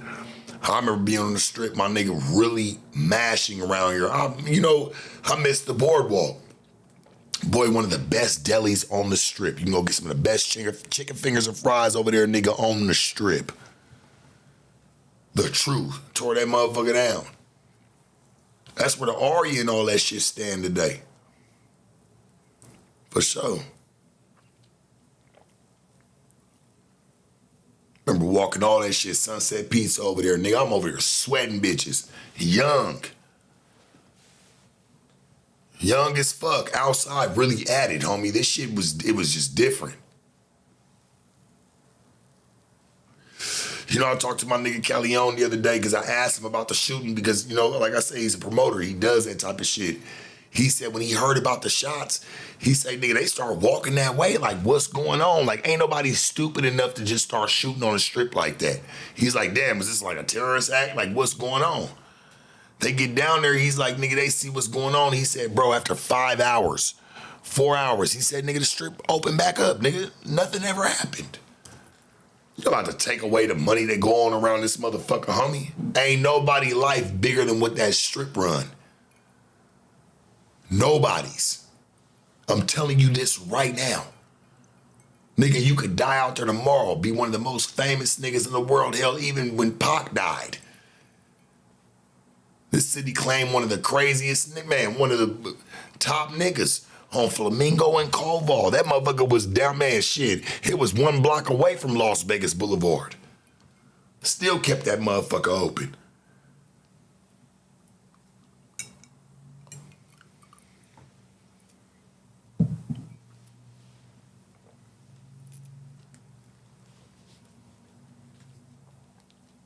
Still keep that motherfucker open. When them people died, that man and his wife, nigga, the strip was back open 3 hours later. That shit they're not gonna stop the money.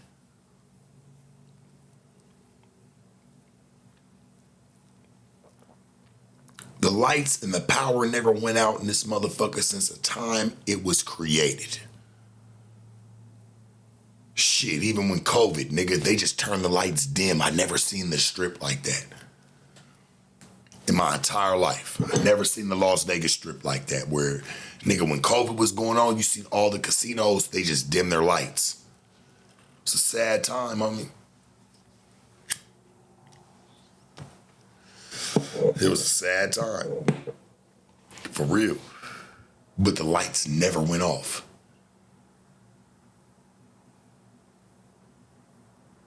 Vegas stand for something. For real. Went through a lot.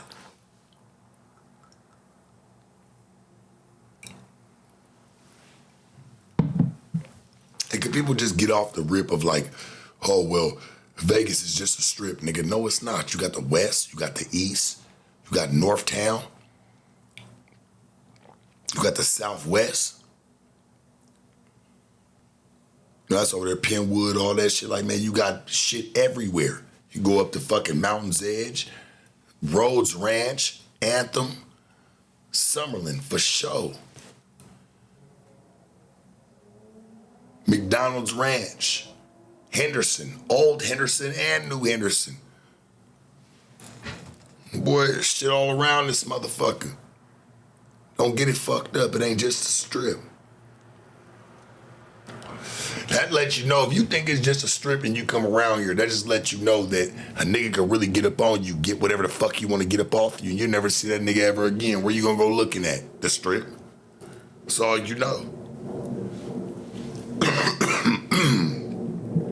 That's all you know.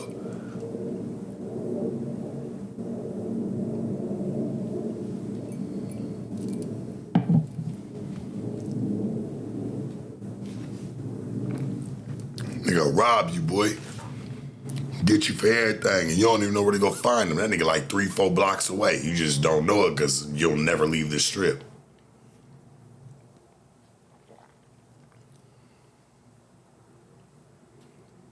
Just back to what I was saying, though, like with that situation that happened with the people on the strip, and, you know, R.I.P. to them people, man, the man and his wife. Like, homie, they opened the strip back up immediately. They don't give a fuck about none of that shit. Please. This is a real city right here that's 24-hour operated. It don't stop. That's why I say, like, even L.A., man, nothing but love to y'all. Got a lot of shit going on. But that motherfucker even shut down for a hard reset real quick in the middle of the night. This motherfucker don't shut down.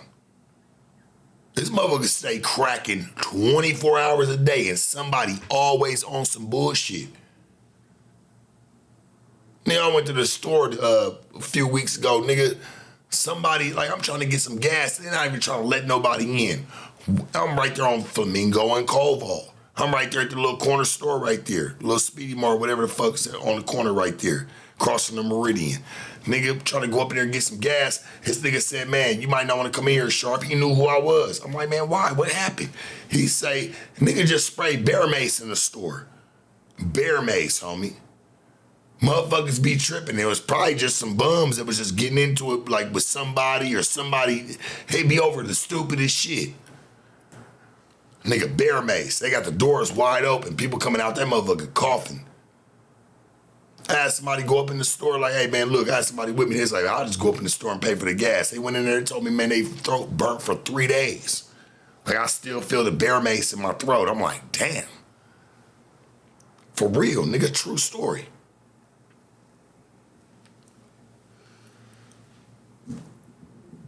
Motherfucker sprayed bear mace. You don't even know why. Like, what happened and why. It probably was over something super petty as fuck. I watch it go down in the vague every time, nigga. Somebody doing something over some petty shit, for sure. Boy, that shit get your ass up out of here, for real. Yeah, nigga, bear mace. And somebody let off some bear mace in that motherfucker and said, yeah, somebody was tripping.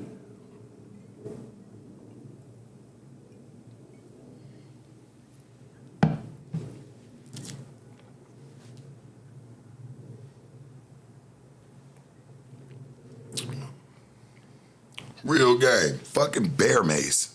Who does that? It's summertime, nigga, and it's hot. You know what I'm saying? So it's hot as fuck out here, so that bear mace really tearing it up in the heat. It's fucking everybody up. People coming out like, well, I'll try it. Coming out coughing. That shit ain't no joke. That shit stay in the air. That shit like a pistol, homie. Like, that shit's like carrying a gun.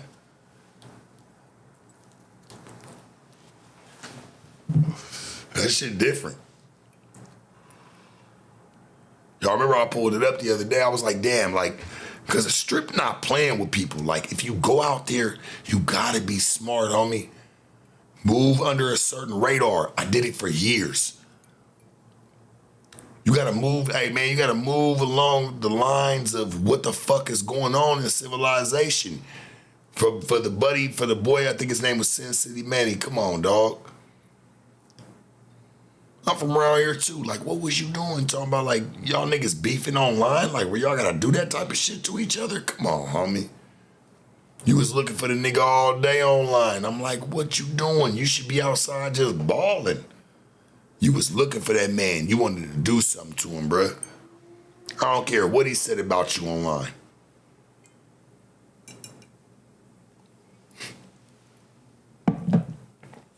He shot that man allegedly and his wife. I'm gonna just say that, even though it was on camera, caught, red-handed. Hey man, allegedly, I hope you get through it. I heard you pled not guilty, nigga. You know you's a stupid ass nigga for that one. But I'll let you do what you do, shit. You saw it through a lens I didn't. But we all saw through the lens that was played too, homie. Damn. Jesus Christ.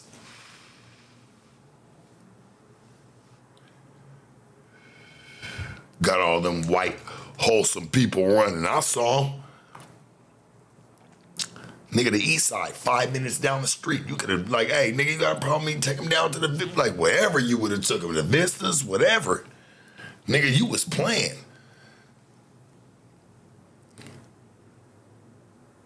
You was playing, bro. Like, you didn't give a fuck about your life. You'll sit in jail happily knowing that people will probably talk about you, and you probably ain't even gonna get talked about even that much, bro. I'm gonna be honest with you. If you're from Vegas, like for real, you know, my nigga, that shit dies out quick. There's too much shit that happens around here. There's a new story every day. Your story fall past the thousands. So you just gave up your life, nigga, for a story for 5 seconds.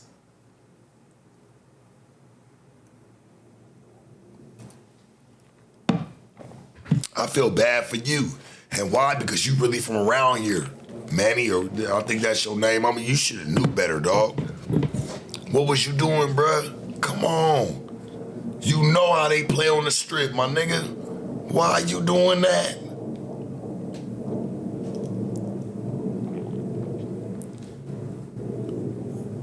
Real talk. Y'all niggas feuding back and forth about who's y'all want to be the biggest podcaster. I think my buddy say he started because he wanted to be the biggest podcaster in Vegas. Hey man, I love that. I love that's what you wanted to do. That's where you was trying to be. But look where it got you, dog. Like your mindset, I feel bad for Buddy, and I feel bad for the people who lost their lives, because it wasn't only 2 people who lost their lives, it was 3. Because he's gone too. He's gone too, homie. His life's gone too. The Strip has a 0 policy for that shit. I feel bad for everybody who was involved, especially just being on some content shit like, damn. No offense to y'all, but y'all wasn't even nobody who was even cracking like that. What made y'all cracking was just the people who had to pay their lives. Y'all had to pay y'all lives for it.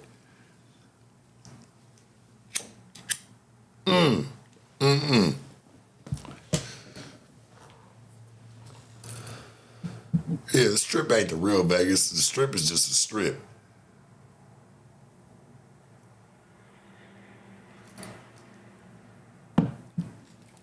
But when you go down there playing with them people, homie, that shit hit different. Like, nigga, that shit's a 0 policy. Like, nigga, playing in front of them people casino like that.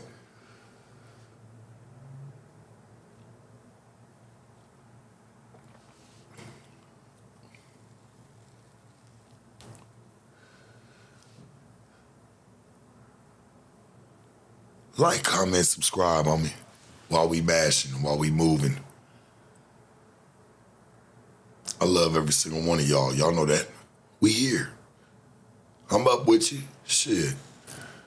I've been robbing y'all lately. Normally we run about 3 hours, but I've been robbing y'all, give y'all an hour and a half. We here, man. We gonna talk about the real.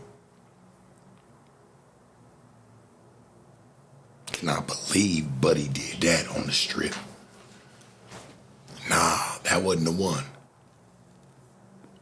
I remember when the boy Kenny Clutch got killed like that by, I don't even remember Buddy's name, but I remember when, there was a confrontation or whatever that happened, and it was on the Strip, and, Kenny Clutch, he had, God rest his soul, he had crashed in the back of he got shot, he crashed in the back of a taxi cab, and the taxi cab blew up, and it had people in it. So it wasn't just him that died, it was him and other people.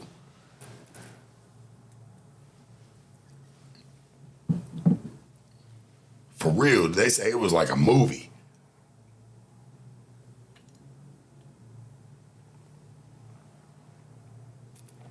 That's why I said I don't remember that. Nigga, pull it up. Pull up the Kenny Clutch incident. Straight up. You'll see. That shit was crazy.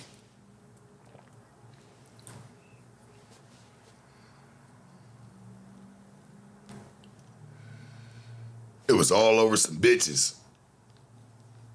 That shit crazy. All over some bitches. Them niggas didn't even know each other. The nigga was just tripping over the bitches because the nigga Kenny Clutch had, action out. He had some bitches in the car or had them through the casino that this nigga had or wanted action out of. That nigga get to tripping.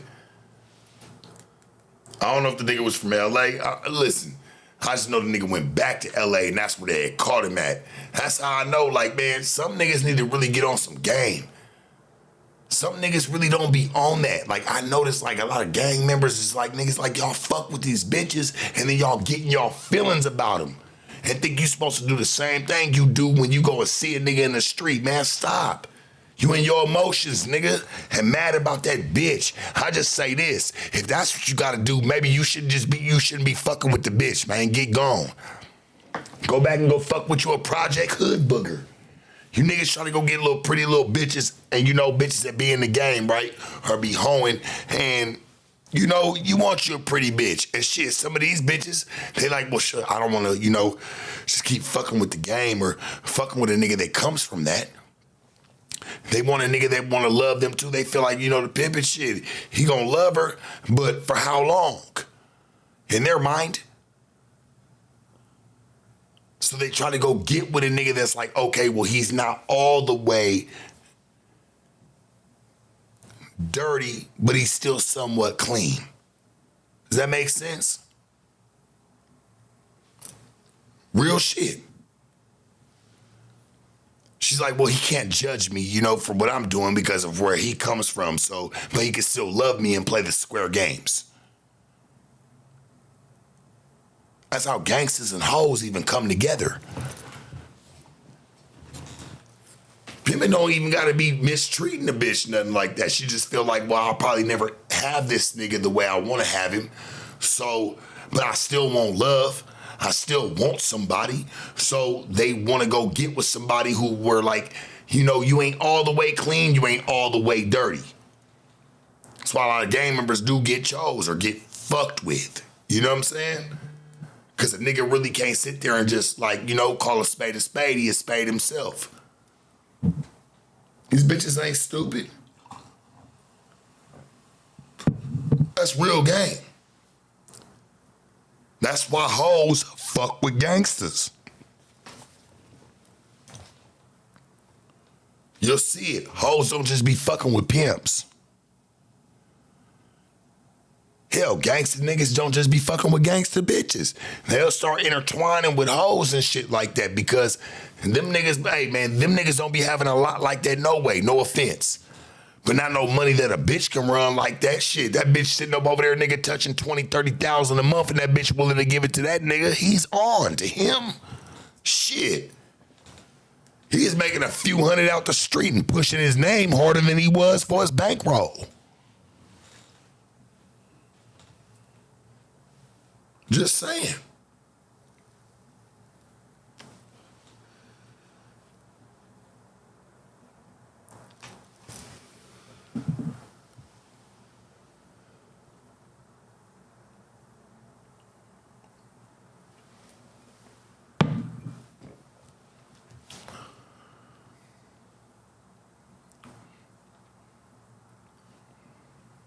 Cartier News, I appreciate you.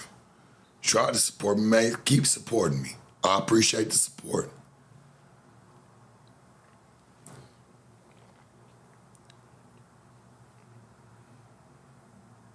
I'm just letting y'all know how this shit really go. I watched how it went for a long time. Shit, you'll see hoes. And that's why these gangster niggas, y'all lose them bitches, because y'all don't even be knowing how to have them. She wanted your love for a stolen moment. Yeah. She did. She wants your love for a stolen moment, nigga. Hurt people just like broken people look for other broken people.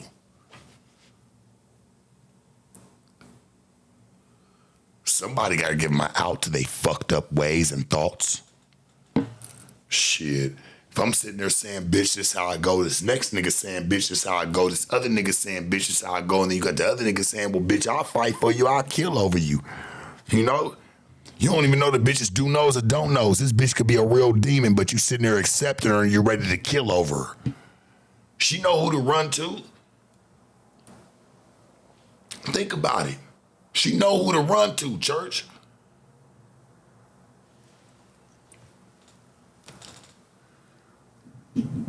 She know who to run to, man. We gonna kick game, let's kick game. She know who to run to. Somebody who's cutting the barrier. Somebody who's cutting the cloth. Well, look, this nigga right here, I ain't gotta even probably do half of that. He can't really knock me, and then I'm gonna have this nigga crash out about me through it all. Cause he's gonna listen to my emotions, and I'm gonna control him, and I'm gonna push him out to attack people. When I'm not getting along with him, or if a nigga tells me that I'm a faggot bitch, and bitch, we already knew what you was.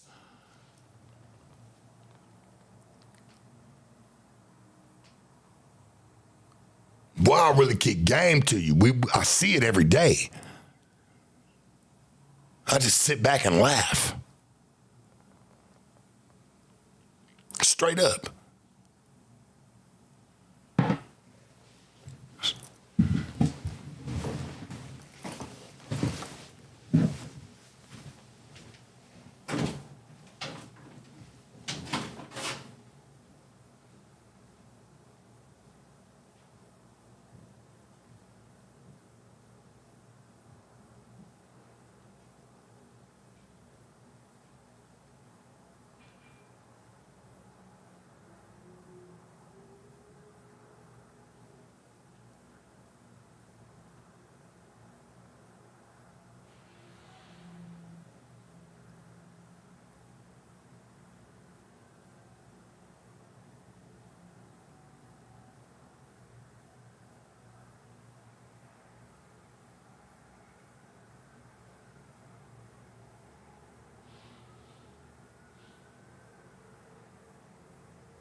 You know, I really get sick of, the fake, the weak. People who be weak. All the weak people band up together sometimes. Because it's easier to cop out. Even the bitch. It's easier to cop out. It really is. And it's easy to find an even weaker nigga than you, bitch. You find an even weaker nigga than you. Cause you's a weak bitch, but you like, well shit, let me find me a man that's weaker than me so I can have him. I can run him. You wanna run his motherboard. You do.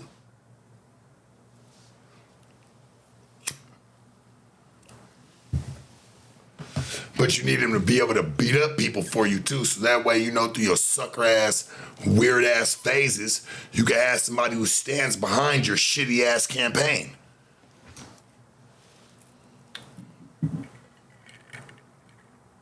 You know how it goes.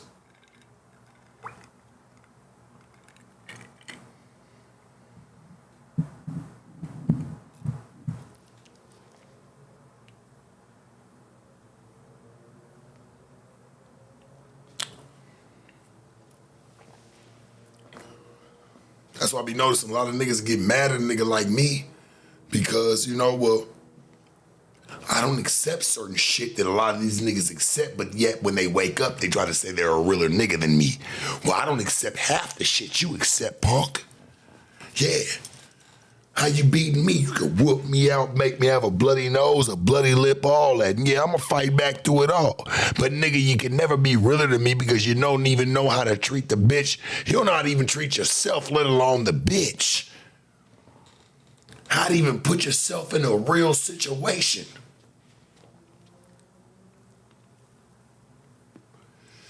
Hell, these niggas bitches be leaving them, homie.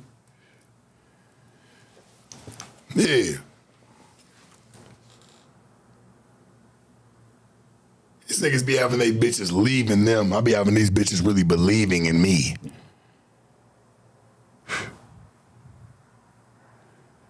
These niggas be having these bitches leaving them while I be having these bitches believing in me. Didn't want that to go over your head how I said it. Real shit.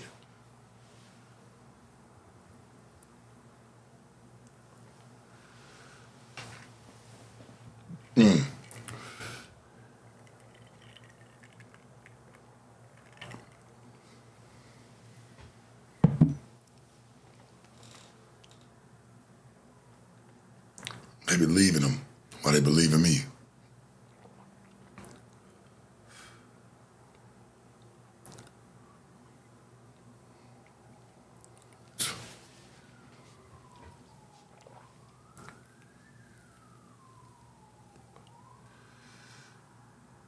Y'all ever notice your loved ones, you, anybody, we can all die tomorrow. You ever notice you hear the sirens here? Man, the life still goes on. It doesn't stop for you and what you think you made great in life. It keeps going.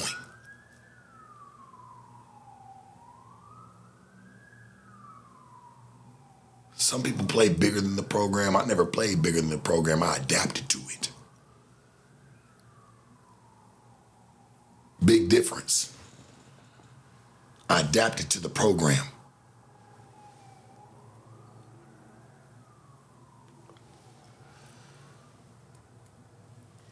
Made it my own. So do that yourself.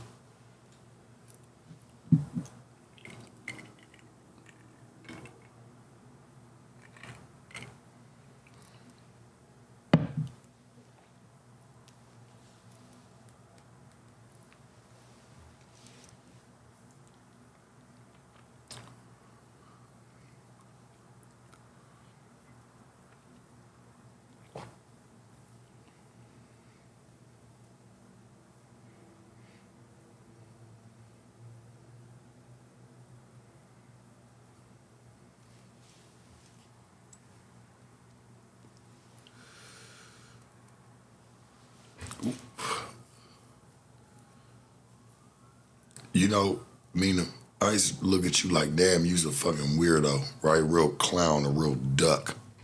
A real Darkwing duck at that. But then I start really looking at it like, damn, you know, what's her real purpose in even saying what you say? It's just because you care.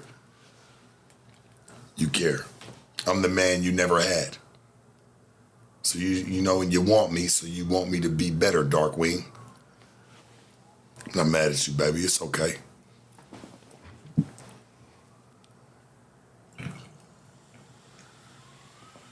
It's okay, baby. It's okay.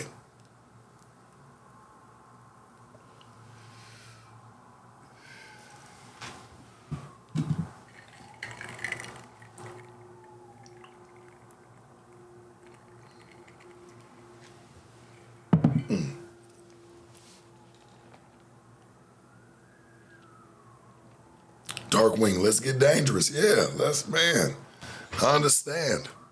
That girl send me money all the time. You black queens still care. See? You see? You still care.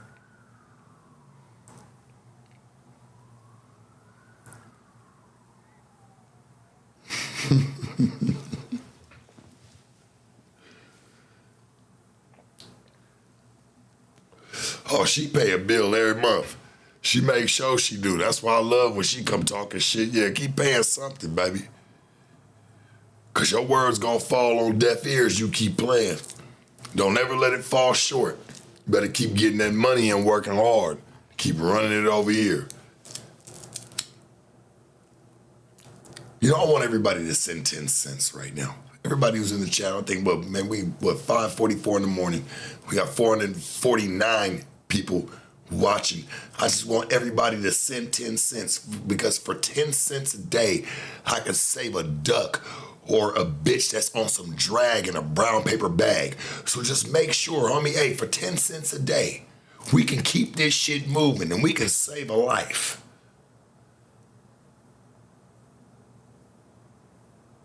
We can save a life. Any color under the sun. Hey, hey man, for 10 cents a day, I promise you, I will keep this shit moving. 449 people up in here. I need 10 cents from all 449. Let's keep this moving. Let's keep this shit subtle. We will keep all of them mashing. For 10 cents a day.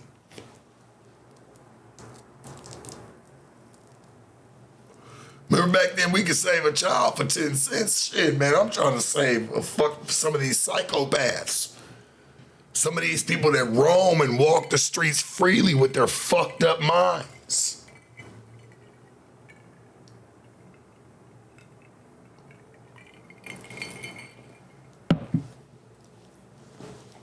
Somebody said, it sounds like I'm about to sponsor a child from Africa low-key. Well, you might be the way some of these people act because they try to act like they're heathens. They know no better. I feel like people in Africa know how to act better than some of the motherfuckers that roam around the streets around this bitch.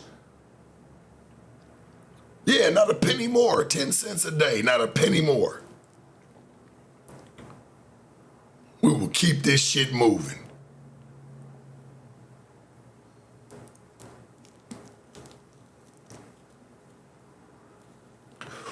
Shit's a joke.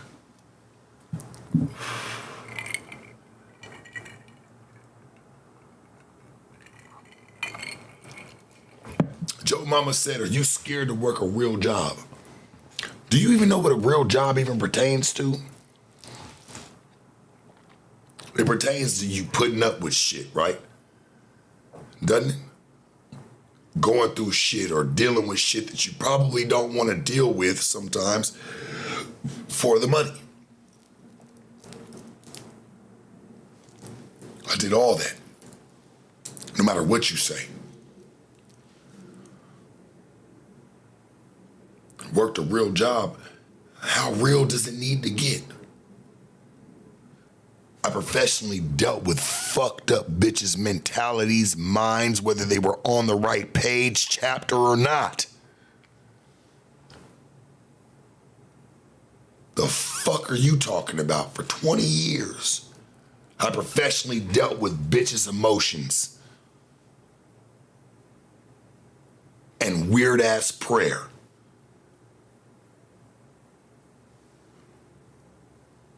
Get on your game. For real. Know it.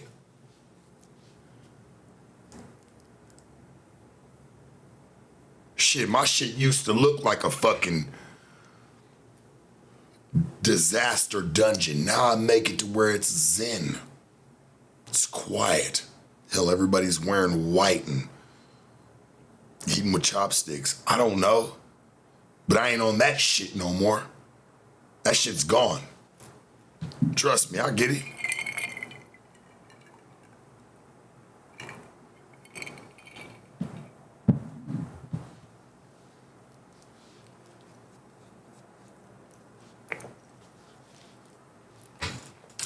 No cult.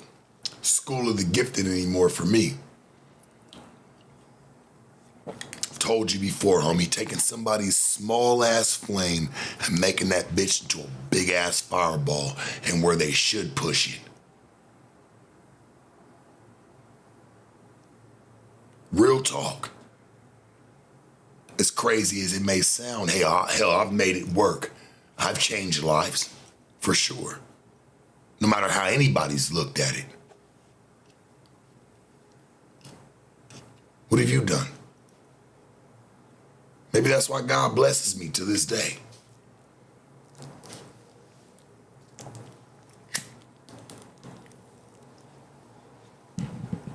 Shit, I knew what it was like to spend, man, back in the day, spend my last on my bitch, to make sure she looks good for that night to go get us a big old bankroll. Shit, that's what was exciting about the game. Shit, you never knew what you was sending your bitch to go get. At least want her dressed for the occasion. Shit, you know.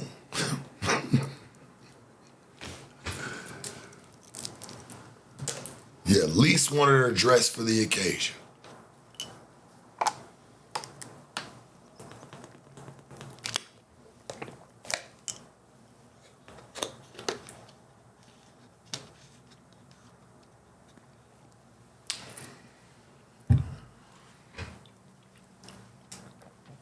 Somebody said that's pretty dark. Well, shit, that can't be too dark when I would dress a bitch in all white. Cleanliness was next to godliness.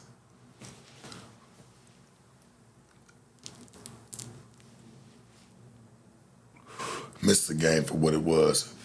It's not what it was anymore. Shit. You got people ain't never even stepped fucking 1 foot in it to tell you, a nigga that's been around it forever, hey, this is how it should have went. Who the fuck are you? Tell anybody, homie.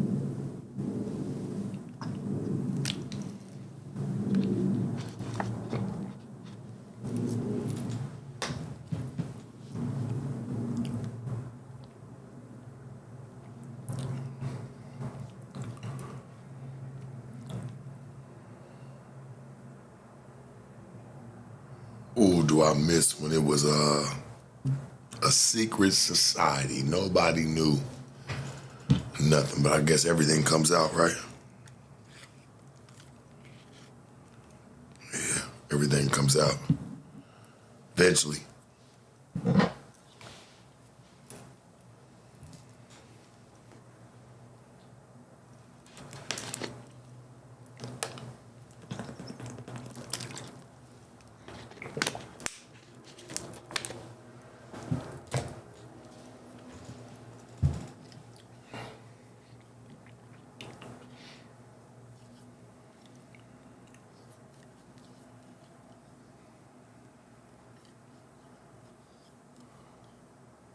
You ever notice, like, everybody who ever talks about me, like, just some game for y'all, a jewel. Everybody who ever talks about me can't never say they ever hung out with me and saw it. It's weird, right? I don't fuck with everybody. And niggas really be scared to fuck with me because they know when they come over and come rock with me, or wherever we go, nigga, you gotta really play. I'm watching. Real shit. In the media game, I don't got a lot of friends. I still got niggas that I fuck with from the streets. I don't know none of this extra shit. Shit. That's why y'all see me by myself.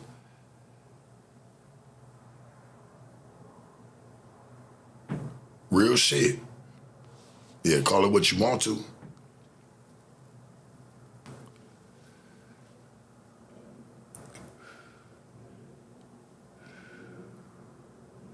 It's crazy. I know I got bitches up in here right now that I'll probably fuck with that come up in here under a whole nother name and talk crazy. It's crazy how this shit go, chat. I was known for really fucking with bitches, so bitches really be mad. They really be mad at a nigga. That shit crazy as fuck.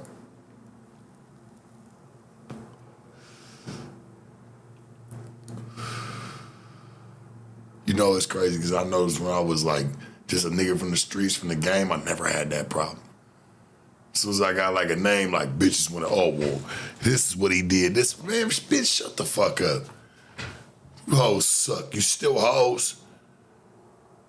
Even you don't pay no pimping. You bitches still be hoes at the end of the day. Straight up. Keep that shit in bed. They still be hoes. They just don't want to claim it. They don't like claiming that. They just want to get mad. Talk crazy about you. Nigga, I ain't never talk, nigga, I don't talk dick and pussy shit about none of these bitches.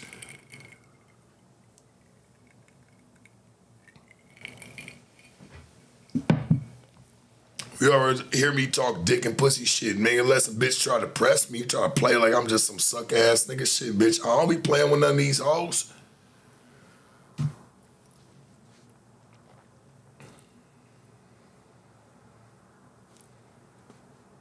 Come on, man. I'm just saying, okay, well, you say it's with such and such, right? Well, if these bitches are such boss bitches, why even talk about me? Shit, bitch, you had to be around me. And consider me one, too, until it didn't pan out into your favor.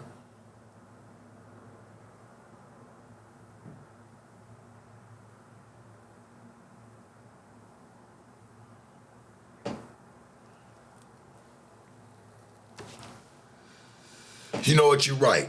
Perspective. I feel like some of these bitches don't even be hoes. That's giving them too much respect. A lot of these bitches be whores. Whores. It's facts. Just whores. And just moving.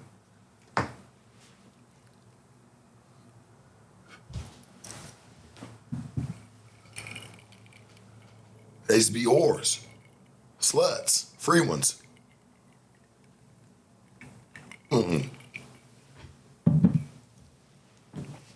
No language watched around this motherfucker. That's what they be. Free ones. I've always said it. Shit, a bitch will go fuck this nigga, that nigga, this nigga, and feel like she on top of the world. You right, Perspective, because you know I know how to keep this shit thorough. That's why me and you be here. We got to keep this shit tight. And when we look at it, shit, man, a lot of these bitches, they know what it is. They know what it is. They'll go fuck every nigga in the world for the F. You tell the bitch you get a couple bucks for it, she's appalled, man. She don't want to hear that shit. Because now she feel like she getting thrown in the category, bitch, you was already free-spirited with your free pussy. Hold it.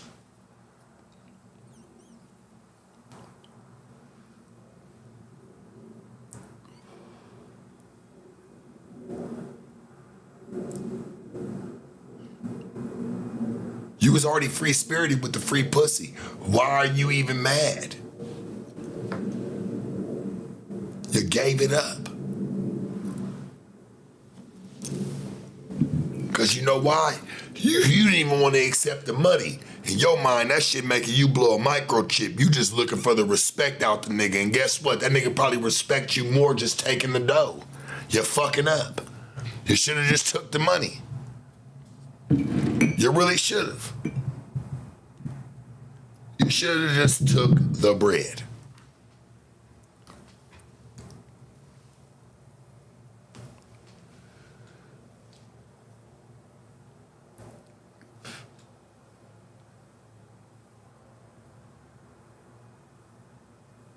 No, it just got empty. It's done now. I don't know. You invested. Joe Mama, you like me or something? I don't know what you're on. You must like me for real.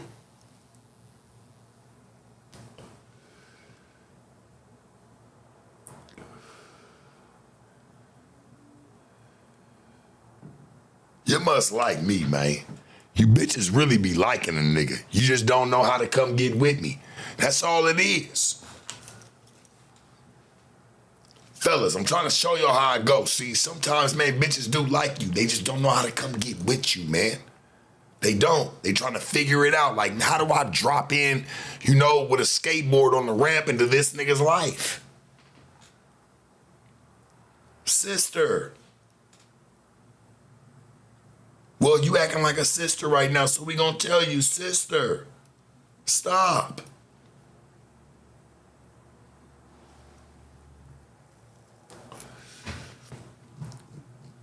Sister, you can't do this. Come on. Come on. Sister, don't do it.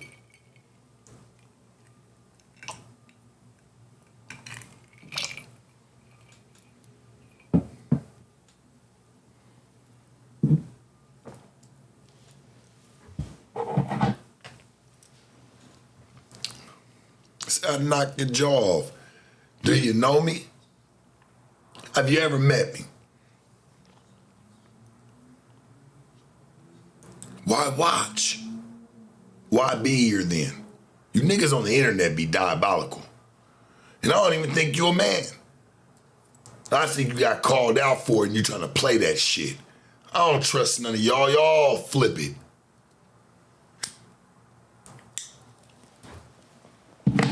Be a pissed off bitch. Mad as fuck. Come on, sister. Stop.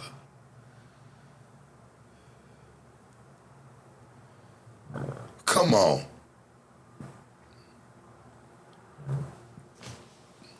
Come on. Stop.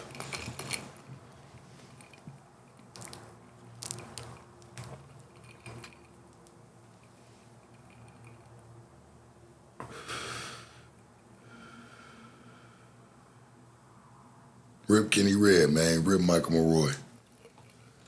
Like, comment, subscribe to this shit, man. We up in this motherfucker. We moving. When the non-achievers and unbelievers and all the ones that want to have Sharp's name in their mouth, who still prevails? God is real. He gonna show you. He gonna show you, even with the non-achievers and unbelievers. Hell, even Jesus had followers before he had enemies. It was the followers that turned into enemies. Ooh, I wish Jesus had the internet back then, boy. This shit'd be diabolical. You'd have a whole war. You'd never have peace. Shit, we got half the videos running around, motherfuckers even hanging around me, man, putting my rings on, things like that, and then want to call me some crazy ass shit. This shit be weird as fuck, nigga.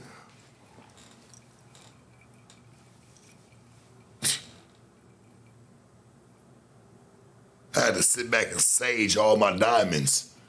Anybody who even put one in their hand when they wanted to, Sharp, let me say, Sharp, let me see that. I put it in their hands.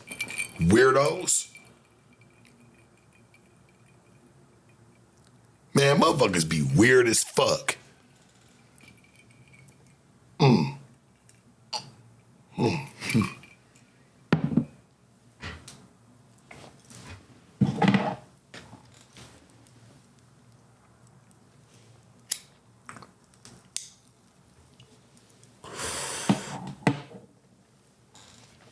Anybody who sit there and got a problem with me, you ain't had nothing in your life that you care for more. You don't. Find something in your life, man. Find something you care about. Don't be here talking crazy. Like, you can't be more invested in me than you are into your own life. There's no way. There's no fucking way. I would be, man, you gotta be crying in your life.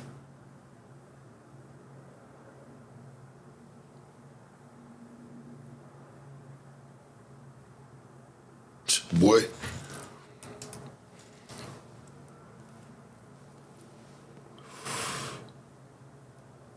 That Moisey King, yeah, that's a good one. No, that's the ones y'all sit over there and praise when y'all get him off of a channel. Y'all want him back. I already know what y'all be doing, nigga. No, that's your Moisey King. Fuck out my face. Straight up.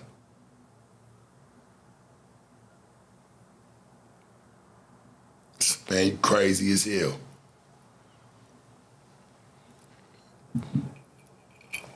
Crazy as hell, man.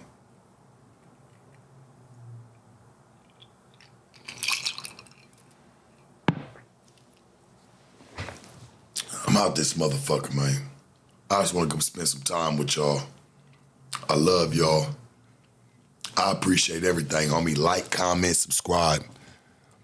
Do what you do. Don't ever touch the dial. Always keep this motherfucker tuned in, because best believe the truth will always come through this wave line. I love all.